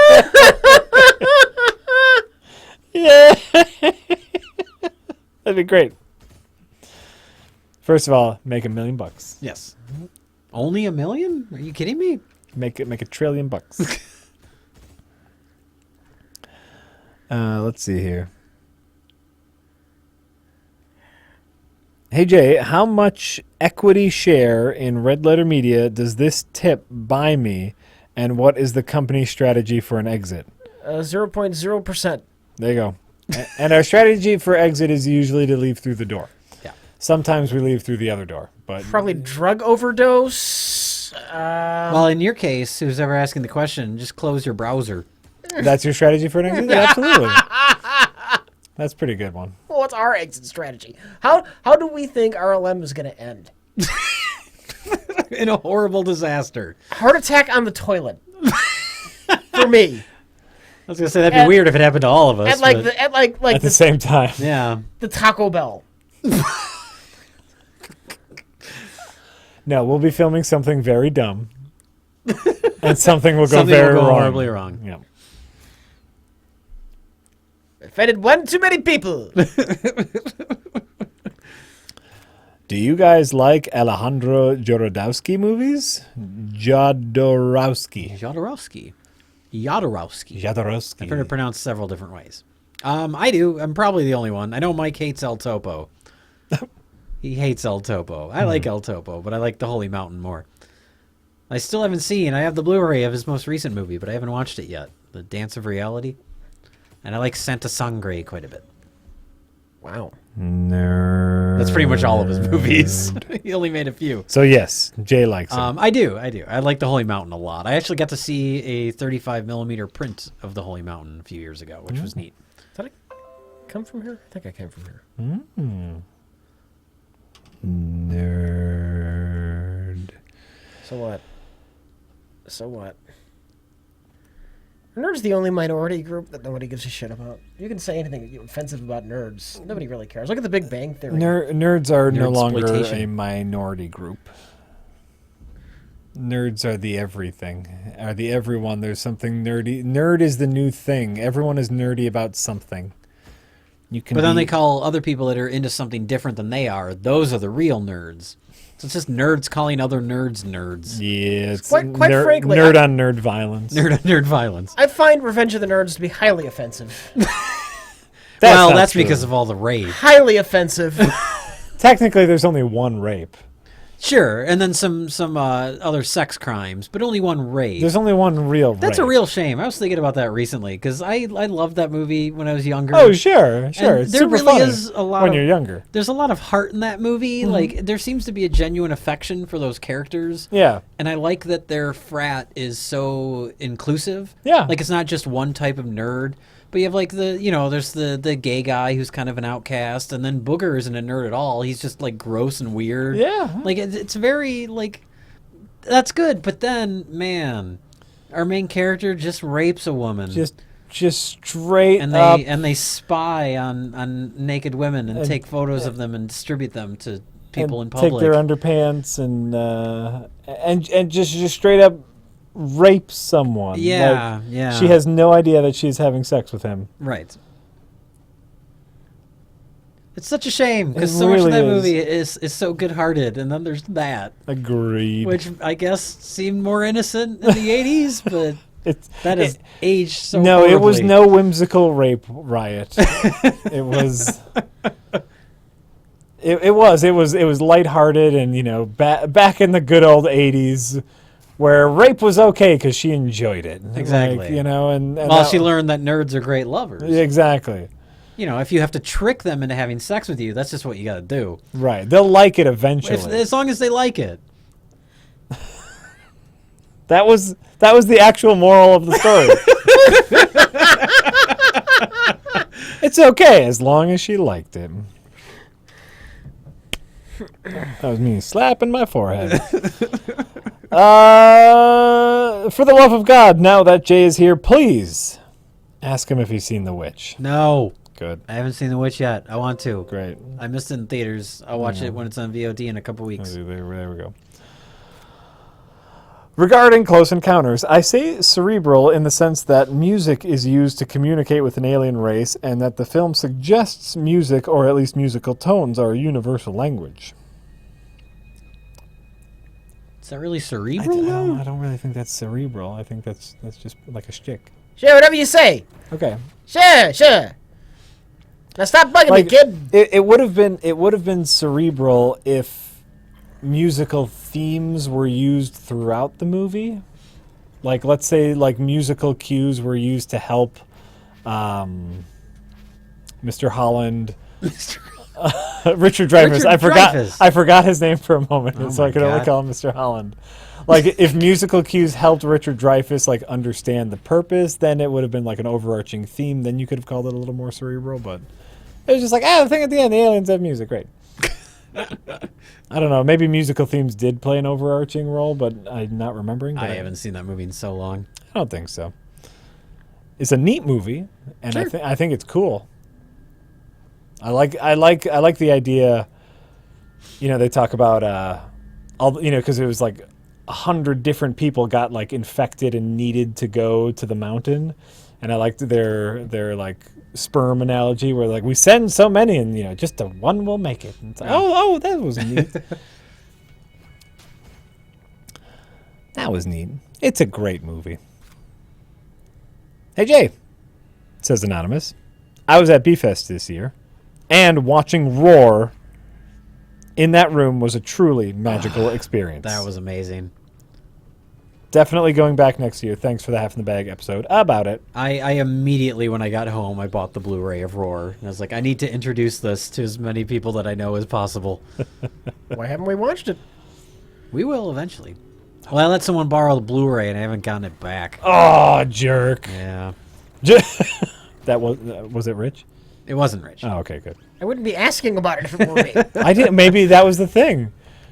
Why haven't you given it back yet, Rich? And you go, I forgot that I borrowed it. Oh, that's why I haven't seen it. Oh, I know battery's not included. It's not as good as you remember it. That just showed up on Netflix. I was curious to I don't think I've seen that since the theater. And when I was pretty young when it was in the theater, but I think my parents took me or something. It's really cute, and it's not as good as you remember it. But it's really cute. I don't remember it being especially great. But I was little. I liked it. I remember liking it when I was little, but you watch it now and you go, oh. But it's cute. It's cute. Maybe I'll rewatch it while it's on Netflix. You should. I mean, it's on Netflix.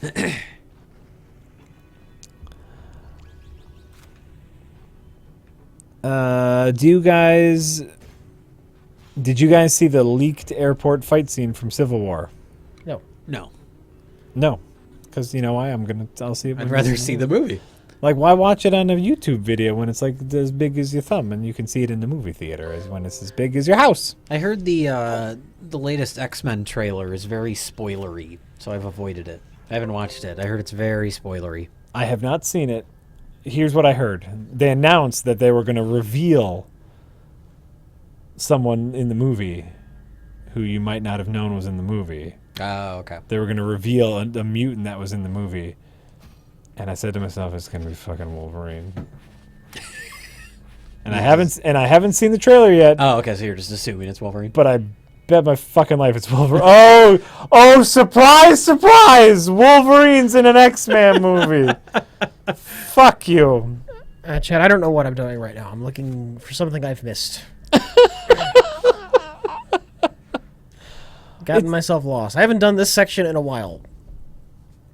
But it's like the fact that they would try to tease that as like a, ooh. I didn't even know they were doing that. I hadn't heard. They were put, tomorrow we're dropping a trailer. It's gonna be hot, New Mutant. You didn't know he's in the. Who's in the? Is it a he? It's fucking Wolverine. Shut up. What if it's Aquaman? What if he comes swimming out and looks right at the camera and says, "I'm a mutant." That was a great reveal. I'm a mutant. You never knew I was a mutant. He says it while holding his breath with his cheeks puffed out. I was just thinking of that because I was thinking of that part of Batman vs Superman when Aquaman swims out and it just looks silly and stupid. He's clearly holding his breath. He has his cheeks puffed out and everything. In that scene? Yes! I don't remember that. It's like...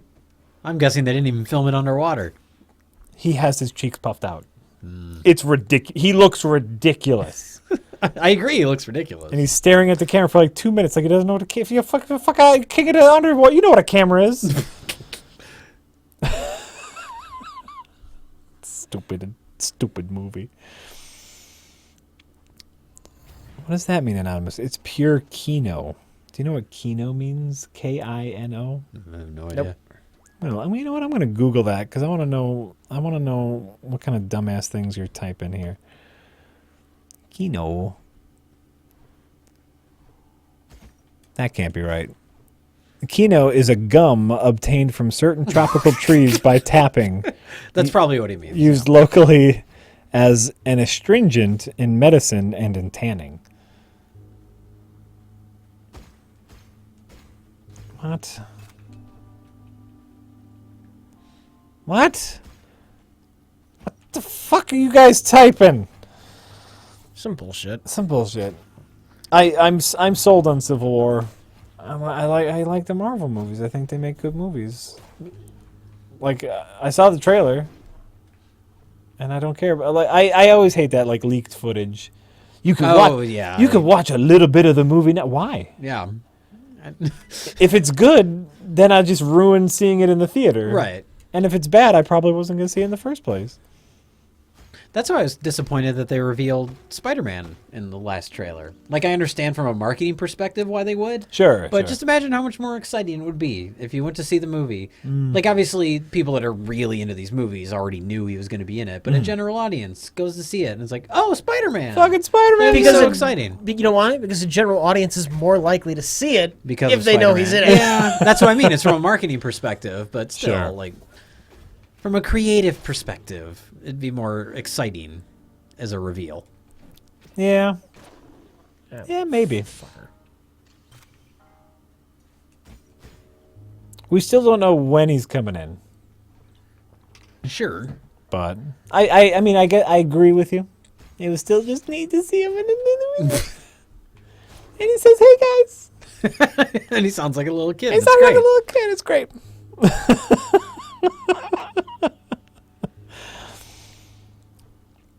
Hey guys, one question. Only one. Actually, you by the way, you literally asked two questions. Before I ask these questions, I'm putting this out there. You've asked two questions. It's in one sentence, but it is two questions. So here's what I'm going to do. I'm going to challenge each of you to answer it as if it's only one question. Okay. What do you guys think of the Rocketeer and the Fifth Element? Which is clearly two questions, but you have to answer it as if that is one question. Good. Okay, great. I can't. I really can't. You can't just say good? I haven't seen The Fifth Element. Oh. You haven't? I've seen parts of it. Oh. I've never sat down and watched The Fifth Element. Oh, you should. Well, maybe you should. Chris Tucker. Probably. You shouldn't. It's not. Yeah, it's not your kind of sci-fi. It's silly. It's more silly. Sci-fi. I think that's why I didn't watch the whole thing. Sure. I liked it, but I like that kind of schlocky, silly sci-fi. Corbin Dallas. The Rocketeer is a much better movie. I love The Rocketeer. Man. We talk about The Rocketeer in a very early Half in the Bag episode. I think the Captain America episode. Well, don't you do like a Rocketeer Captain America episode? Yeah. Yeah. We talked about it in the like same director. Yeah. Talked about that in the Phantom Menace review, I think. the The Rocketeer comes mention- up, Yeah. in talking about protagonists. Yeah. Yeah. Yeah, Rocketeer is a great movie. Yeah, Rocketeer is a great movie. I don't think I think some of the aspects haven't aged terribly well, but overall, Well, I I think it's mean, a if great you're talking movie. about like visual effects or whatever, that stuff hasn't aged. perfectly, Yeah, but- well, and, just the way they handle action sequences in general, I think are Oh, that's the product of the time. exactly. But overall, fine movie. Boom. Hey Jay, did you watch that copy of Exploding Varmints 2 I sent you? I didn't know we got a two. Probably redundant. Oh wait, it had a different name here in Australia. It's called Wake in Fright. Oh, he's asking about Wake and Fright. I still haven't watched it. That's Oz Mike, right? Yep. Yeah. I haven't watched it. Just make me happy and watch it, please.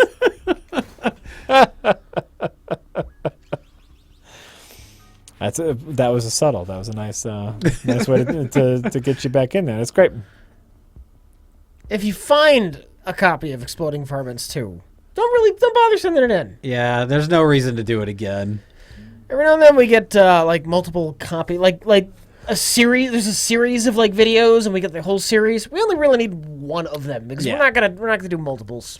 Well, especially one like Exploding Varmints where that's it. Yeah, I don't know. Like, what if Exploding Varmints 2 it goes somewhere really weird? It's possible, but unlikely. only if partway through the varmints get replaced with people. Or the varmints get revenge. Suddenly, Ooh.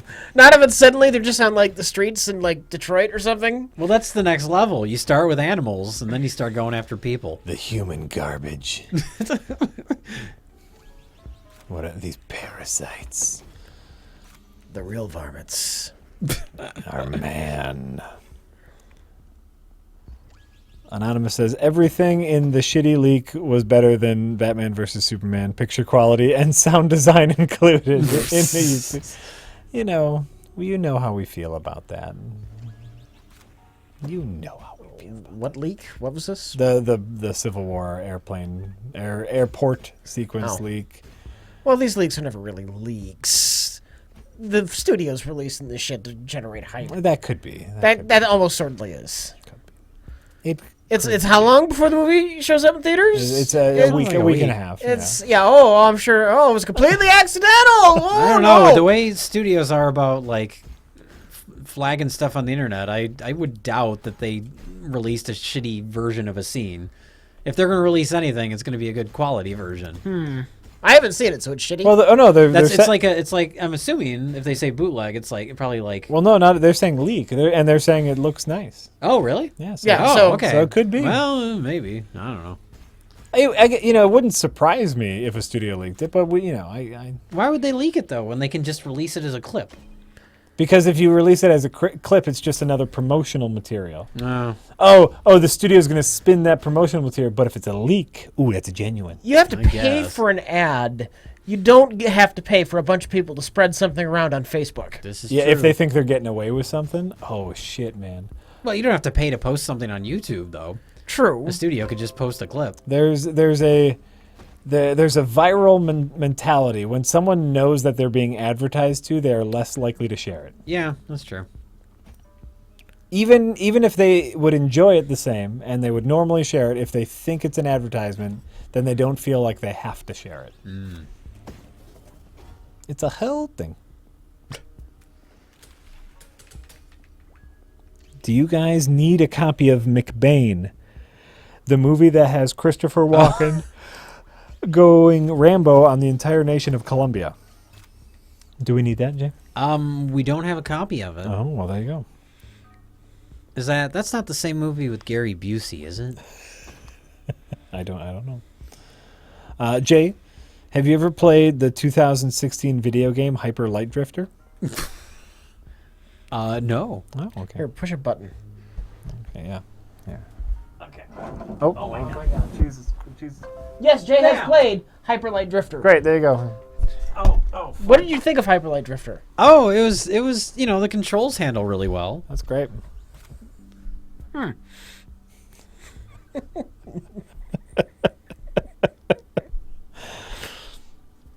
Anonymous, I think you're saying this to poke at us, and that's fine. Hey guys, I know both Jay and Jack are fans of the Fargo show. Did you guys prefer season 1 or 2? Season 2. I think we've talked about this. I like season 1. Season 1's great. Season 2's better. I think season 2 has much better performances by the actors. But, yes. But the story was too far out there. The story's great. And not cohesive like season 1. And I like a cohesive narrative. But the acting was far superior in season 2. I will agree on that. Owlman was on point.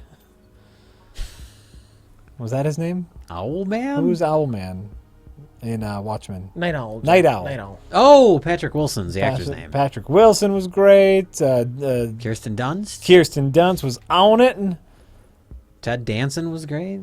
I mean, Love that I Ted like Danson. Ted Danson. Yeah, he's always great. Who doesn't like Ted Danson? Ted Danson doesn't. Ted Danson is constantly disappointed in himself. I don't believe That's that. a true statement. He's his own worst critic. Yeah. Mary Steenburgen, she doesn't like that Ted Danson very much. She's only been married to him for 50 years.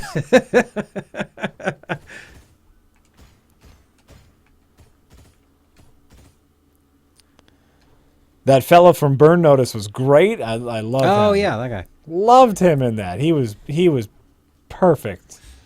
He was perfect as a North Dakota gangsta. God damn, that whole family was great. Jean Smart is the mom of that family. Oh, yeah. I'm trying to think of what else he played in. The black gangster who was Bokeem Woodbine? Yeah. Is that actor's name? He's been in something else. What is he? Boy. Right? He's in a movie called Edmund, but I'm sure you haven't seen that. With William H. Macy. I don't know. He's been in a bunch of stuff. He was great, is I guess the point. Everybody's performance was great in season 2. I like a nice linear narrative that, makes sense. It totally makes sense. I like it when it's all cohesive. It's a little more ambitious.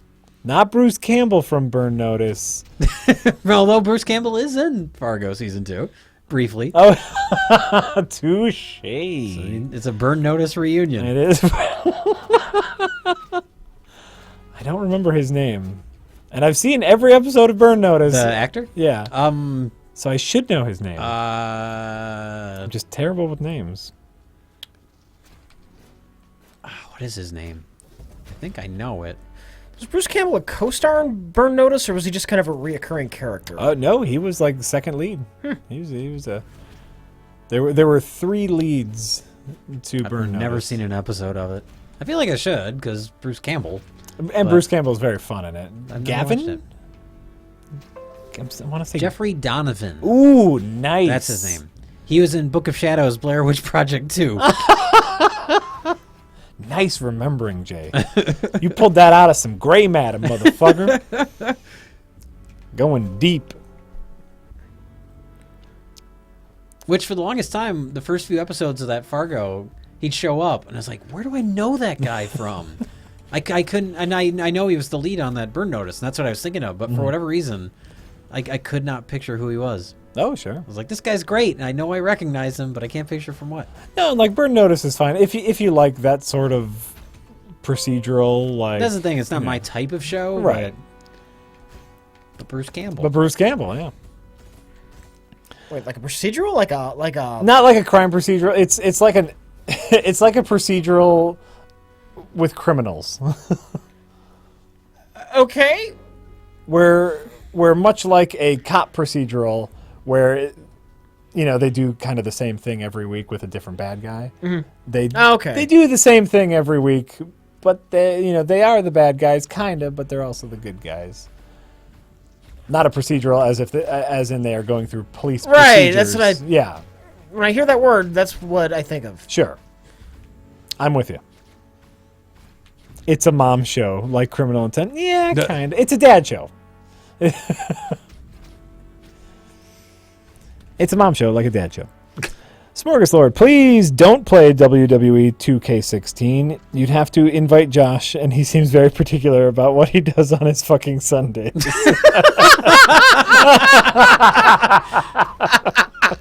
Nice one, Smorgaslord. P.S. Kino is German for film or cinema. Oh, okay. No, we've talked to Josh. Like, obviously, yeah, Josh works, and he's very busy. Next time he comes to a stream, yes, we do want to play WWE 2K16, and we want to make us as characters. And I think that would be really funny. Jay.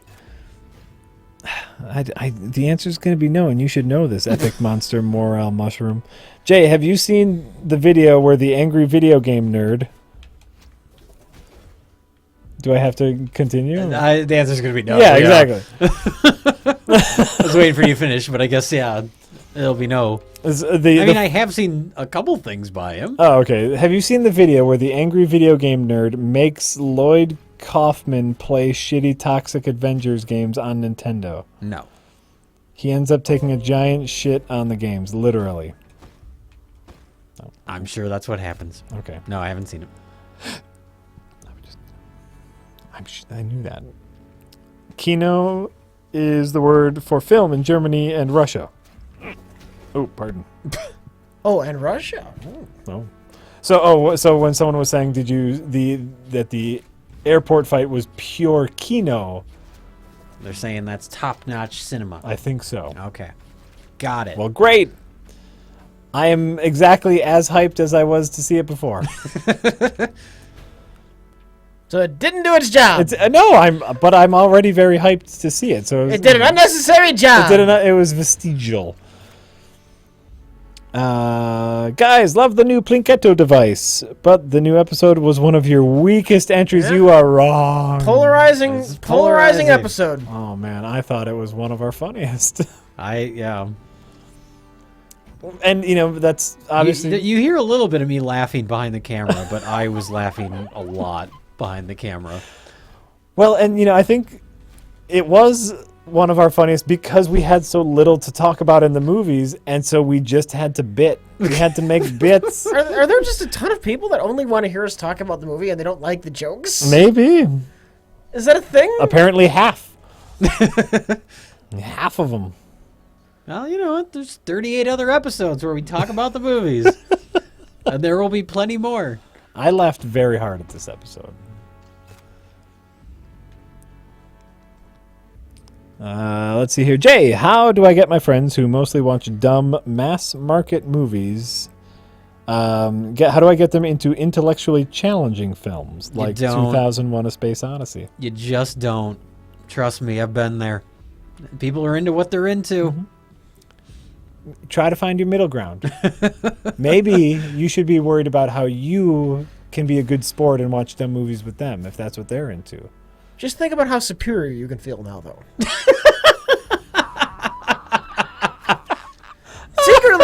secretly in the back of your mind, you're just always going to know that you're better than your friends. Because you're watching movies that you find more intellectually stimulating. Yes, it's true. Or, as Tyrannosaurus Rex or Tyrannosaurus Rex says, you should just find smarter friends.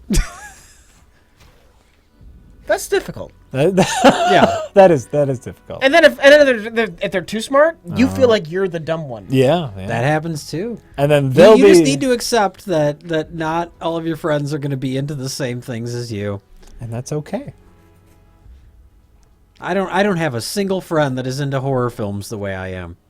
Not a single one. I'm not sure anyone's into horror films the way you are. Oh, that's not true. There are people that are way more into it than I am. And that's just something I have to live with. Oh, every day. It's okay. Every day. You have to live with that every day. Are you guys familiar with the movie Wishmaster 4? It's a sequel They made a fourth one? Yeah. They made a second one? I knew there was a 2 and a 3. I didn't even know they went up to 4. Well, now you know. If not, they're saying we should review it. Great. Okay. Send it to us. We're always more likely to review, do something with something if you send it to us. Yep. That's very true. We watch best of the worst movies. We just pick up shit we have on the wall. We don't think about it beforehand. We don't. What should we order to be on this? What do we got? Yeah. What do we got? Yeah. There's a few occasions where we do, like Miami Connection. I knew was one we needed to get. Oh, but that was so long ago. Yeah. Well, I have a new one also from Draft House Films that put out Miami Connection called Dangerous Men. That's supposed to be sort of the new Miami Connection type movie. Ooh, how exciting. So I have that now. Bum, bum, bum. But in general, yeah, we don't seek stuff out. We just look at all the crap we have. It's true. Do you ever plan on including more animated movies on Best of the Worst? No. No. Never? It's something we've talked about this before, where it's like a lot of the things that we talk about is the production of the movie. Yeah. And when something is animated, that takes all production off the table. Well, I mean, you Besides talk about the talking quality about- of the animation. Like, Oh, we did sure. that Christmas tree movie, which turned out to be great as far as having stuff to discuss goes. Yeah. But, how often is that going to happen? Mm-hmm. It's possible. I mean, there's that food fight movie. Oh. That's a Notorious one. We have a couple copies That's of that. on the that's just hanging around. So, there's possibilities, but probably not too much animated stuff. Stale Pigeon says, love your guys' work and attitude. Question.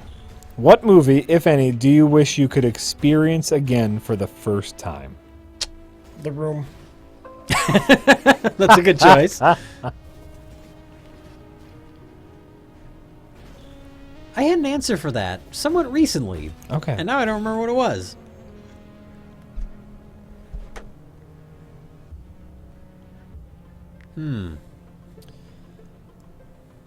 I would love to remember my initial feelings watching Jurassic Park in the theater. Oh. I saw Jurassic Park 16, 17 times. No, and this is not an exaggeration. Wow. I saw it so many times in the theater. I just kept going I back think and I watching saw it Jurassic twice. Park. I went back to the theater so many times, and just that's what I would do with my days. Just go to the theater and watch Jurassic Park. I loved it. It was so intense. So I would love to remember like my initial awe at that movie.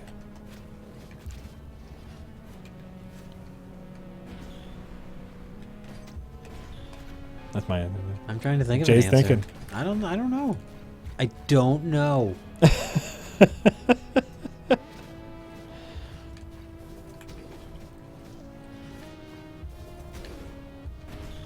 Shit. Mr. Glitch, that's an interesting answer. Is like, do you remember the first time you saw Star Wars? I don't. I was too young. Right? Star Wars is one of those movies that's just always been there. Right? I wonder what. I don't even remember from being a kid like watching it. It's like it was just burned into my brain for as long as I can remember. Yeah. My sister-in-law. I vaguely remember the first time I saw Empire because I'd seen Return of the Jedi before I saw Empire. So it was like Empire was the final piece. Yeah. Oh. That had like a weird delayed video release, didn't it, Empire? I have no idea. That was not in like any of the video rental stores until many, many years after the fact. Until after Return of the Jedi was. At least not any of the video rental stores near me. Or Interesting. maybe it was just always rented. No, it wasn't even a box for it. Oh, okay. Yeah, that'd be interesting to like see that as an adult. That and E.T. I saw E.T. in the theater, but I mean on video? Oh, that wasn't available by you? I don't recall it being.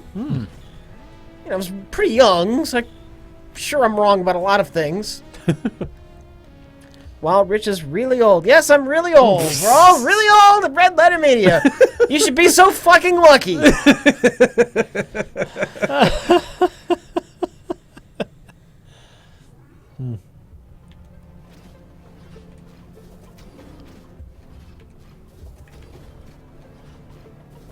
Yeah, I'm trying to remember anything else. I'm trying to remember just the things that that I've just always seen, like Jurassic Park or like Star Wars, where it's like, yeah, Star Wars has just always been there. Yeah, that's the only one I can really think of.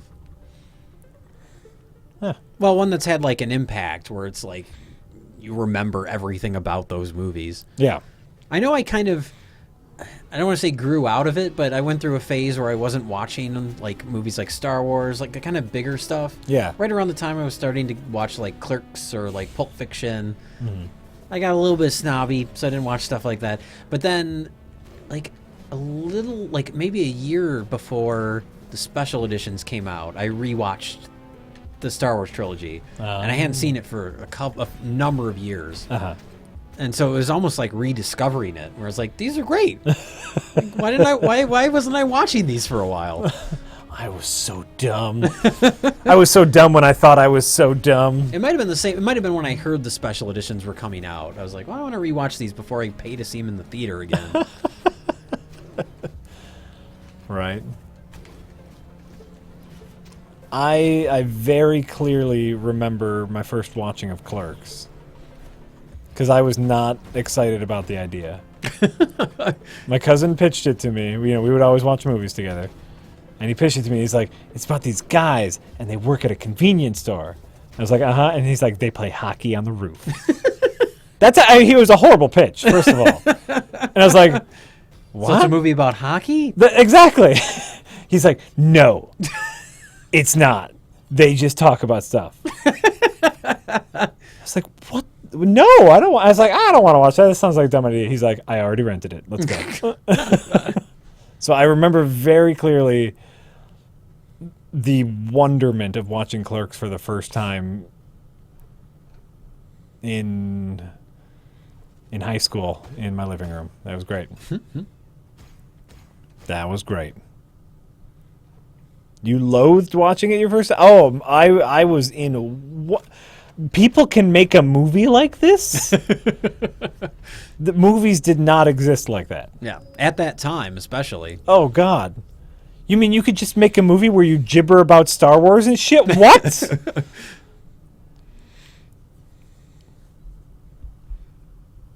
Kevin Smith's podcast is so bad I had to stop listening to podcasts for some time. I agree. It gets a little much. We had like 8 of them a week? I do believe he has 8 podcasts a week. He has one that's dedicated just to talking about things related to Batman. Yep. Yes. That man loves Batman. All right, let's see here. Just a heads up. The character creation in WWE 2K16 will take a while due to the extensiveness of the customization. Actually, I think what the plan is for WWE, I believe it has an automated mode where you can create characters and then they will automatically do a Royal Rumble in which the characters will randomly come into the ring and one randomly wins and you don't have to press I talk with my hands a lot and there's a mic stand right in front of me and I'm smacking it a lot.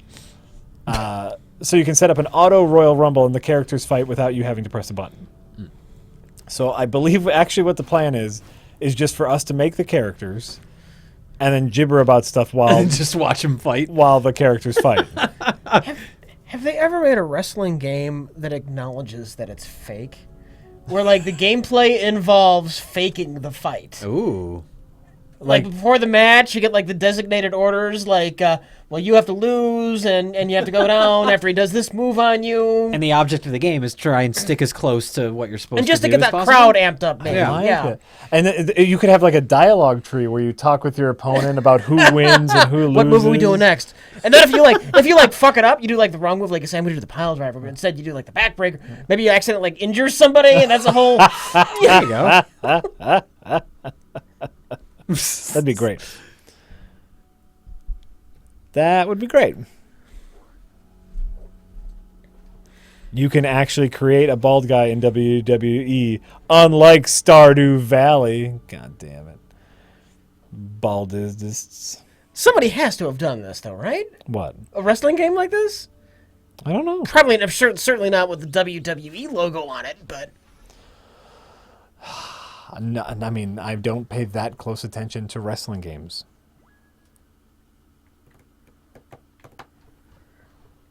I think some... Oh, there's someone is saying, I think some WWE games allow you to control storylines somewhat like that. Okay. Who is Kevin Smith's co-host on SMOD? That's Scott Mosier, and Scott Mosier is the guy that produces all of the Kevin Smith movies. I know that because I've seen most of the Kevin Smith movies and listened to the podcast. That is who does his podcast with him, Scott Mosier. The fabled story is they both went to the same writing/film school, and but it wasn't like film school, it was like a summer film program. And after the program, they both agreed that they were going to try to write scripts, and whoever wrote their script first, the other would help them make that movie. Okay. And Kevin Smith then wrote the script Inconvenience. That's a better name. Which was his very clever title that later got changed to Clerks. Inconvenience is a much better name. I like Clerks, but still. You know what? Clerks has a better ring to it. It's easier to say. It's, you know. Oh, you fucker. All right, I've beaten 3 bosses. I'm pretty happy with playing a little soccer. This. And then, also quite famous, after they filmed the movie, Kevin Smith got bored. And they were both working at the VHS rental store and the convenience store that they filmed in while editing the movie. Mm-hmm. And they edited the movie at the rental store. Like they had a giant film editing bay at the video rental store. And Scott Mosier yelled at Kevin Smith to finish editing the movie. What movie? Clerks. Oh. Someone was wondering who his co-host was on the Smodcast, and I was explaining that is Scott Mosier, his producer. Oh, yeah. But there's this whole backstory. There's if you get Clerks has like a mega collection, a mega DVD collection. It's like the black box. Oh, the Clerks X. Clerks DVD. X DVDs. I'm sure all that shit's on the Blu-ray, which I can't imagine watching Clerks on Blu-ray. Like, the movie looks like shit. Who cares? But there's the whole backstory of how they made Clerks. It's great if you like. Yeah, Clerks. that's a great documentary. And so apparently Kevin Smith got a little bored and he got a little lazy after they shot Clerks, and Scott Mosier had to give him a talking to and say, "Hey, we made the movie. Now you got to finish the fucking movie. I'm not working at a convenience store my whole life." Because they were working at the stores while filming and editing the movie, which is great. So Scott Mosier is the guy who got shit done.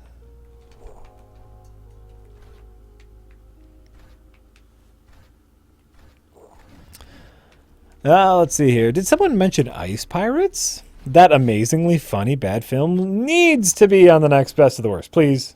Please. Please. Well, we have a copy of it. It's a or comedy, two. Isn't it? Is it? Sci-fi comedy? I haven't seen it. That never works out. Comedy? Yeah, comedies don't usually I haven't work seen the movie since I was a kid, so... Oh, you're all fucked up. He's using his special glitch moves, Rich.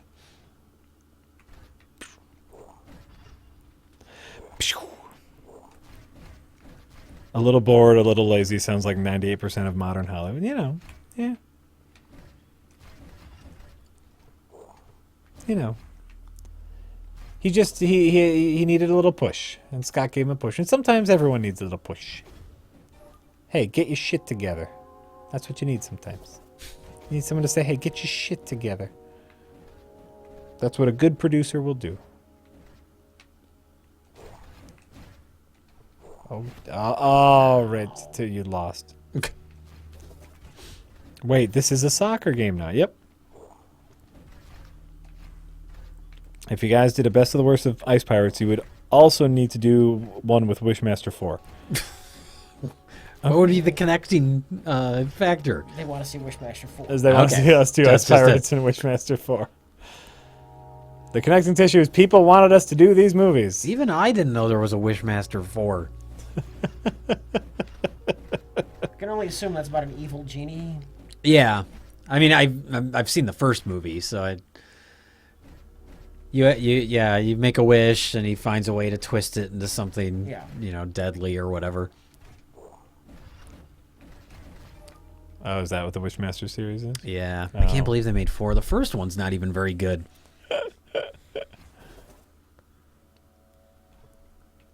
Did you just try to psych him out? No, I just had to reset my sword swing.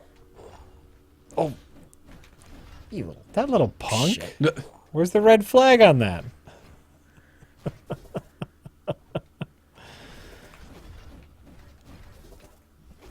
Have you guys ever seen City of Lost Children? Yeah, great movie. Have you ever seen it? Apparently I just don't see movies. Ron Perlman. Well, it's a French movie. Oh, yeah. But Ron Perlman's in it. Oh. Speaking French. Does he? Mm-hmm. That Ron Perlman. French-speaking motherfucker. Gorgeous looking movie. Yeah? Yeah. Oh. For a second, I thought you were talking about Ron Perlman. Gorgeous looking. Gorgeous man, that Ron Perlman. I don't know if that's ever been said about Ron Perlman. Ron Perlman has a lot of character, and he's an Ron Perlman's great. Yeah. But they hired gorgeous him he is not. They hired him to play the Beast in Beauty and the Beast for a reason. That saved them hundreds of thousands of dollars in makeup. Yeah. All he did was put a little fur on him. That's half Perlman. Pure Perlman.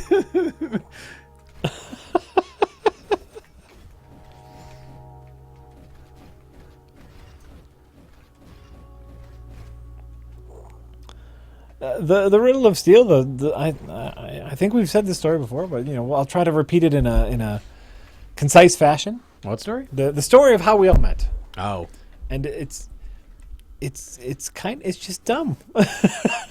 Well, Mike and Rich met in high school, so that's easy. Mike and Jay met on a movie making message board. And I met them because we all made internet videos in the same city. yes. That is the short version. That's pretty much it. And that's literally it. Like, for my part, we both knew some similar people, and you needed help making a video one day. And someone said, hey, this guy makes videos, and that's how we met. That's it. That's it. Who knew Josh? I wasn't up Well, here both then. of us, me and Jack. Like Yeah. separately? Yeah. That's really weird. No, it's mutual friends. And I knew him through bands. And so, and then we knew the same people who knew the same people. How did the score reset? That's a good question. Did you leave the thing? No, I don't think I did. The ball got kicked Oh, I out like of that bounds. better Tiberius character. It's like nobody knew Josh. He just showed up one He day. was just here. That'd be weird. Like, he was just here and he had a stack of bad movies. So, we let him stay. No, Josh is who introduced me to B-Fest. I met Josh in clown college. No, I met Josh when he was playing in his noise band. When I was playing in my noise band. Aren't they all noise bands? They're all noise bands. You kids and your noise bands. We make loud stuff. Can't really have a silent band. Well, there's a difference between a band that makes noise and a noise band. Oh God, the Deftones. There now needs to be a silent band.